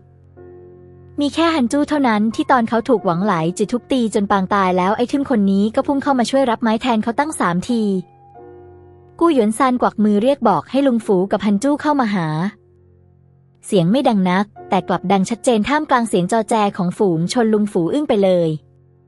ยอย่างไม่เชื่อสายตากู้หยวนซานบอกว่าใช่คือ2 คนนั่นแหละบอกให้เข้ามาข้างในลุงฝูเคาะกล้องยาเส้นถูมืออย่างกระสับกระส่ายจูงฮันจู้เข้ามาหาฝูงชนแหวกทางให้โดยอัตโนมัติสายตาเต็มไปด้วยความอิจฉาริษยาฮันจู้สูดน้ำมูกเสียงดังยิ้มเพลถามว่ามีลูกอมกินไหมกู้หยวนซานบอกว่ามีสิไม่ใช่แค่ลูกอมเนื้อก็มีด้วยเขาโอบไหล่ฮันจู้ไว้แน่นและประคองแขนผอมแห้งของลุงฝูหันไปตะโกนสั่งคนในบ้านให้เฉียวอวินเอาพวงเนื้อเค็มมาแล้วก็หยิบบุหรี่ตราประตูหน้ามาอีก2 แถวพร้อมกับเงิน200 หยวนที่เขาสั่งให้ซ่อนไว้ใต้ตู้เมื่อวานด้วยเสียงตะโกนนี้ทำเอาฝูงชนที่อยู่รอบๆระเบิดเสียงฮือฮาขึ้นมาทันทีเนื้อเค็มบุหรี่ตราประตูหน้าเงิน200 หยวนยุคนี้เงิน200 หยวนน่าสำหรับชาวนาที่หลังสู้ฟ้าหน้าสู้ดินอย่างพวกเขาทำงานหนัก3 ปีก็ยังเก็บไม่ได้ขนาดนี้เลยหลินเฉียวอวินถึงจะเสียดายแต่คำสั่งของกู้หยวนซานเธอก็ทำตามอย่างเคร่งครัดไม่นานเธอก็หอบของออกมาเนื้อเค็มพวงใหญ่สีแดงสดเงาวับบุหรี่ตราประตูหน้า2 แถววางเรียงกันอย่างสวยงามพร้อมกับปึกธนบัตรที่ถึงจะยับยุยี่แต่ก็เป็นของจริงแน่กู้หยวนซานรับมาไม่พูดพร่ำทำเพลงยัดใส่อกเสื้อลุงฝูทันทีบอกว่าเงิน100 หยวนนี้ให้ลุงฝูเอาไปซ่อมหลังคาบ้านที่รัวซื้อเสื้อผ้าใหม่สัก2 ชุดแล้วบอกว่าอีก100 หยวนให้แม่ของฮันจู้เอาไปเป็นค่ารักษาพยาบาลส่วนบุหรี่กับเนื้อก็ให้2 คนแบ่งกันลุงฝูกลัวจนขาอ่อนคุกเข่าลงกับพื้นทันทีเงินในมือร้อนยิ่งกับไฟเขาร้องให้น้ำตานองหน้าบอกว่ารับไว้ไม่ได้หรอกเงินเยอะขนาดนี้ชีวิตแก่ๆของเขายังไม่คุ้มค่าขนาดนี้เลยกู้หยวนซานดึงลุงฝูลุกขึ้นมาทันทีแรงเยอะจนน่าตกใจบอกว่าให้รับไว้เถอะมัดจำตั้งแต่วันนี้เป็นต้นไปทั้ง2 คนก็คือคนของกู้หยวนซานแล้วเขาจะเข้าไปในป่าหาแร่นั่นมันงานที่ต้องเอาหัวไปเสี่ยงกับตีนชัดๆลุงฝูปาดน้ำตาร้องลั่นจนเสียงแหบแห้งบอกว่าทำต่อให้ต้องลงกระทองแดงเขาก็จะทำฮันจู้ชูกำปั้นที่ใหญ่เหมือนกระทะทรายขึ้นมาแววตาดุดันบอกว่ากู้หยวนซานไปไหนเขาก็จะไปที่นั่นใครกล้ารังแกกู้หยวนซานเขาจะทุบมันให้ตายในตอนนั้นต้าเฉียงที่อ้างตัวว่าเป็นลูกพี่ลูกน้องอิจฉาตาร้อนจนเลือดจะหยดออกมาเขาเบียดเข้ามาอย่างแรงยื่นมือจะไปคว้าพวงเนื้อเค็มบอกว่าเขาทำด้วยไม่ต้องให้100ให้50ก็พอ ป้าสองก็ตะโกนแหกปากกลั่นบอกว่าเธอไปด้วยพวกเราก็เป็นญาติกันทั้งนั้นน้ำดีไม่ไหลไปที่นาคนอื่นกู้หยวนซานหัวเราะหยันเขายกเท้าขึ้นมาอย่างรวดเร็วถีบเข้าที่กองอิฐแดงข้างๆที่ยังไม่ได้ใช้อิฐแดงก้อนหนึ่งแตกออกเป็นสองเสียงเศษอีกกระเด็นเฉี่ยวหน้าต้าเฉียงไปทำเอาเขาร้องลั่นด้วยความตกใจแล้วซุดลงกับพื้นกู้หยวนซานชี้หน้าต้าเฉียงน้ำลายกระเด็นเต็มหน้าถามว่าตอนนี้เพิ่งนึกขึ้นได้ว่าเป็นญาติกันเหรอบอกว่าเดือนที่แล้วบ้านเขาหม้อข้าวจะแตกเขาไปขอยืมแป้งข้าวโพด2 จินที่บ้านต้าเฉียงกำลังถือถังอาหารหมูไปเลี้ยงหมูอยู่เลยบอกว่าแป้งข้าวโพดนั่นเก็บไว้ให้ลูกหมูกินเอาให้คนกินเสียดายของว่าตอนนี้อยากจะกินอาหารที่หมูยังไม่กินนั่นเหรอหน้าต้าเฉียงซีดเผือดทันทีริมฝีปากสั่นระริกพูดไม่ออกกู้หยวนซานก็ชี้หน้าป้าสองอีกบอกว่าตอนที่พานลูกสาวเขาแค่ขึ้นเขาไปขอยาลดไข้ที่บ้านเธอกลับปิดประตูบอกว่าให้หมากินยังดีกว่าให้เขาตอนนี้คิดจะมาเอาเปรียบเหรอดูถ้าคงจะเบื่อมีชีวิตแล้วสินะกู้หยวนซานกว่าสายตามองไปรอบๆสายตาเย็นเยียบดุจหมาป่าหิวโหยที่กำลังปกป้องอย่าบอกว่านอกจากลุงฝูกับฮันจู้แล้วใครกล้าก้าวเท้าเข้ามาในบ้านเขาแม้แต่ก้าวเดียวเขาจะถือว่ามันเป็นขโมยถึงตอนนั้นอย่ามาหาว่าเขาไม่เห็นแก่หน้าตีขาหักไปก็ตีเปล่าเขาบอกให้ทุกคนใส่หัวไปไกลๆพูดจบก็ดีดก้นบุหรี่ที่สูบไปได้ครึ่งมวนใส่หน้าหวังไหลจือที่ยังยืนตะลึงอยู่ประกายไฟร้อนๆทำเอาหวังไหลจือสะดุ้งสุดตัวกู้หยวนซานไม่ได้สนใจสีหน้าของคนพวกนี้เลยปิดประตูไม้ผุๆปิดกระแทกประตูไม้บานเก่าอย่างแรงพร้อมกับลงกลภายนอกประตูเงียบกริบเป็นเป่าสากตามมาด้วยเสียงโอดครวญและเสียงก่นด่าที่ดังระงมไม่ขาดสายส่วนภายในบ้านกู้หยวนซานมองดูชาย2 คนที่กำลังยืนทำตัวไม่ถูกเขาล้วงเอาปืนแก๊ปเก่าๆที่หาซื้อมาจากตลาดมืดมันคือปืนลูกซองแฝดที่ถูกเลื่อยลำกล้องให้สั้นลงเพื่อเพิ่มอานุภาพกู้หยวนซานพูดขึ้นว่าให้ลุงฝูกับฮันจู้กินข้าวมื้อนี้ให้อิ่มท้องเดี๋ยวพวกเขาจะเข้าป่ากันแล้วสถานที่ที่จะไปครั้งนี้คือขุมนรกของแท้ออกจากหมู่บ้านบ่อบาดาลแห้งมุ่งหน้าไปทางตะวันตกเฉียงเหนือนั่นคือหาดหินดำที่แม้แต่ผียังไม่อยากไปเยือนที่นั่นไม่มีถนนมีแต่เศษหินสีดำเกลื่อนกลาดราวกับเป็นดินแดนที่ถูกไฟเผาจนไม่เกรียมลมพัดกันโชกตลอดทั้ง4 ฤดูพัดบาดหน้าเจ็บปวดราวกับโดนมีดกรีดกู้หยวนซานบังคับรถลาที่ยึดมาจากบ้านหวังไหลจึงแน่นอนว่าไม่ได้จ่ายเงินบนรถบรรทุกถังน้ำและเสบียงแห้งรวมถึงเชื้อประตุและดินระเบิดอีกหลายมัดนี่คืออุปกรณ์สำรวจที่กรมเหมืองแร่ที่ผู้อำนวยการจางอนุมัติให้เขาเป็นกรณีพิเศษในวันนั้นลุงฝูห่มเสื้อโค้ทหนังแกะขาดหดตัวคุดคู้จมอยู่ในกระบะรถหนาวสั่นจนต้องสูดน้ำมูกตลอดเวลาส่วนฮันจู้กลับเป็นพวกเลือดลมสูบฉีดดีถอดเสื้อโชว์กล้ามสวมแค่เสื้อกั๊กตัวเดียวในมือกำจอบสนามที่ฝนมาจนคมกริบไว้แน่นลุงฝูมองดูทิวทัศน์รอบข้างที่เริ่มรกร้างว่างเปล่าขึ้นเรื่อยๆในใจก็รู้สึกหวาดหวั่นถามกู้หยวนซานว่าพวกเขากำลังจะไปไหนกันเดินหน้าต่อไปนี่มันรังหมาป่าชัดๆตลอดทางนี้แม้แต่หญ้าสักต้นยังไม่มีนอกจากเสียงลมก็มีแต่เสียงลมกู้หยวนซานนั่งอยู่บนขอบรถมือตะวัดแซ่โดยไม่พูดอะไรเขาหลับตาลงประสาทสัมผัสการได้ยินอันลึกลับกำลังทำงานเต็มกำลังเสียงน้ำใต้ดินห่างออกไปเรื่อยๆสิ่งที่เข้ามาแทนที่คือเสียงกึกก้องที่ทำให้ใจสั่นสะท้านเสียงดังทุ้มต่ำและหนักแน่นเทียบกับเสียงของก้อนทองคำคราวก่อนมันยิ่งใหญ่และดังกังวานกว่ามากหากเสียงคราวก่อนคือเสียงของทองแดงเสียงตอนนี้ก็เหมือนกลองรบนับร้อยใบกำลังลั่นกลองรบอยู่ใต้ดินพร้อมๆกันทองคำมหาศาลอยู่ใต้ภูเขาหินดำที่รูปร่างเหมือนกะโหลกลูกนั้นข้างหน้านั่นเองกู้หยวนซานกระตุกสายบังเหียนอย่างแรงลาแก่ตัวนำพ่นลมหายใจดังฟืดแล้วหยุดเดินตอนนี้ท้องฟ้ามืดสนิทแล้วคือในทะเลทรายโกบี้มืดมิดจนมองไม่เห็นแม้แต่นิ้วมือตัวเองมีเพียงแสงจันทร์สีขาวซีดสาดส่องลงมาจากเบื้องบนสะท้อนกับเศษกระดูกสีขาวบนพื้นจนดูเรืองแสงกู้หยวนซานกระโดดลงจากรถบอกให้ฮันจู้ก่อกองไฟให้ลุกโชนหน่อยเขาดึงปืนลูกซองแฝดออกมาจากกระบะรถแล้วเริ่มบรรจุดินปืนลงในลำกล้องท่าทางของเขารวดเร็วและนิ่งมากเทดินปืนดำลงไปแล้วอัดให้แน่นจากนั้นก็ยัดลูกปืนเหล็กกับทรายเหล็กกำใหญ่ตามลงไป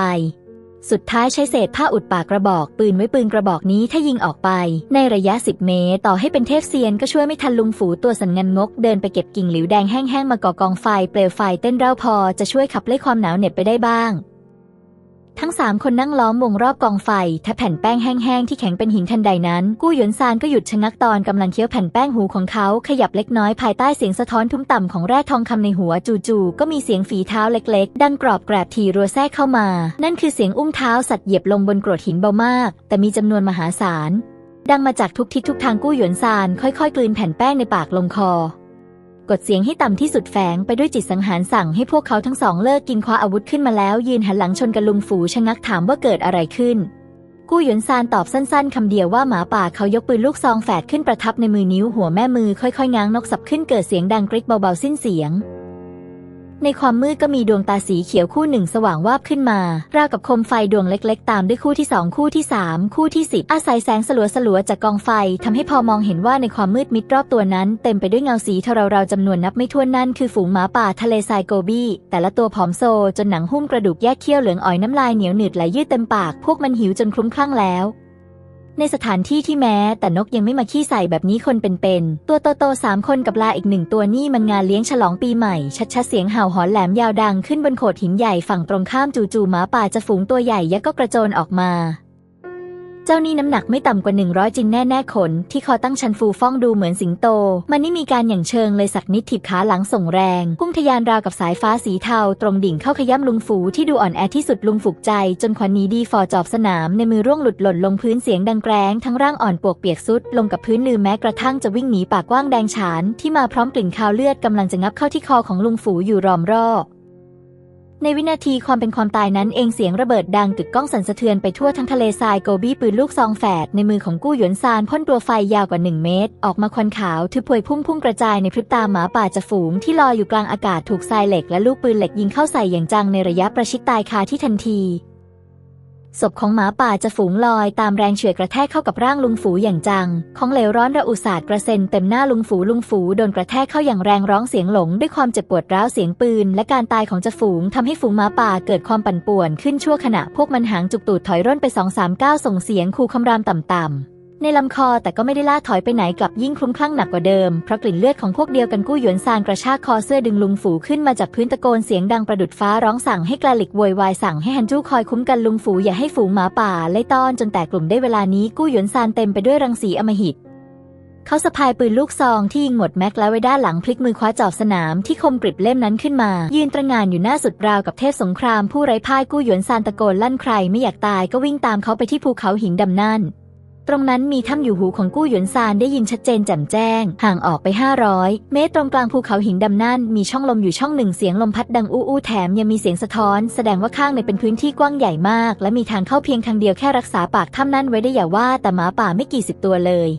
ต่อให้เป็น100 ตัวก็บุกเข้ามาไม่ได้กู้หยวนซานคำรามลั่นสั่งให้พวกเขาวิ่งฟาดจอบใส่หมาป่าตาเดียวที่พยายามลอบกัดจนกระเด็นเสียงกระดูกแต่ขักดังฟังชัดหมาป่าตัวนั้นร้องโหยหวนปลิวกระเด็นไปไกลกว่า3 เมตร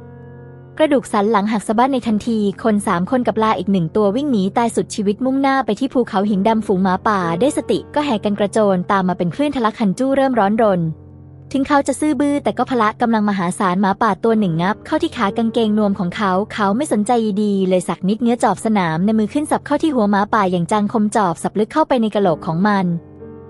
หัวหมาป่าแหว่งหายไปครึ่งซี่ฮันจู้ร้องโอดโอยด้วยความเจ็บปวดบ่นว่าไอเดรัจฉานนี่มันงับตูดเขาแต่การลงมือกับยิ่งดุดันขึ้นกวัดแกว่งจอบสนามหมุนติ้วราวกับกงล้อไฟกู้หยวนซานยิ่งดุดันอำมหิตกว่าเขาทะลวงนำหน้าเพื่อเปิดทางหมาป่าตัวไหนที่กล้าขวางทางไม่ถูกสับกะโหลกแบกก็ถูกฟันขาขาดท่าทางของเขาไม่มีลีลาสวยงามมีแต่กระบวนท่าสังหารล้วนๆแม้ร่างกายในตอนนี้จะยังไม่แข็งแกร่งพอ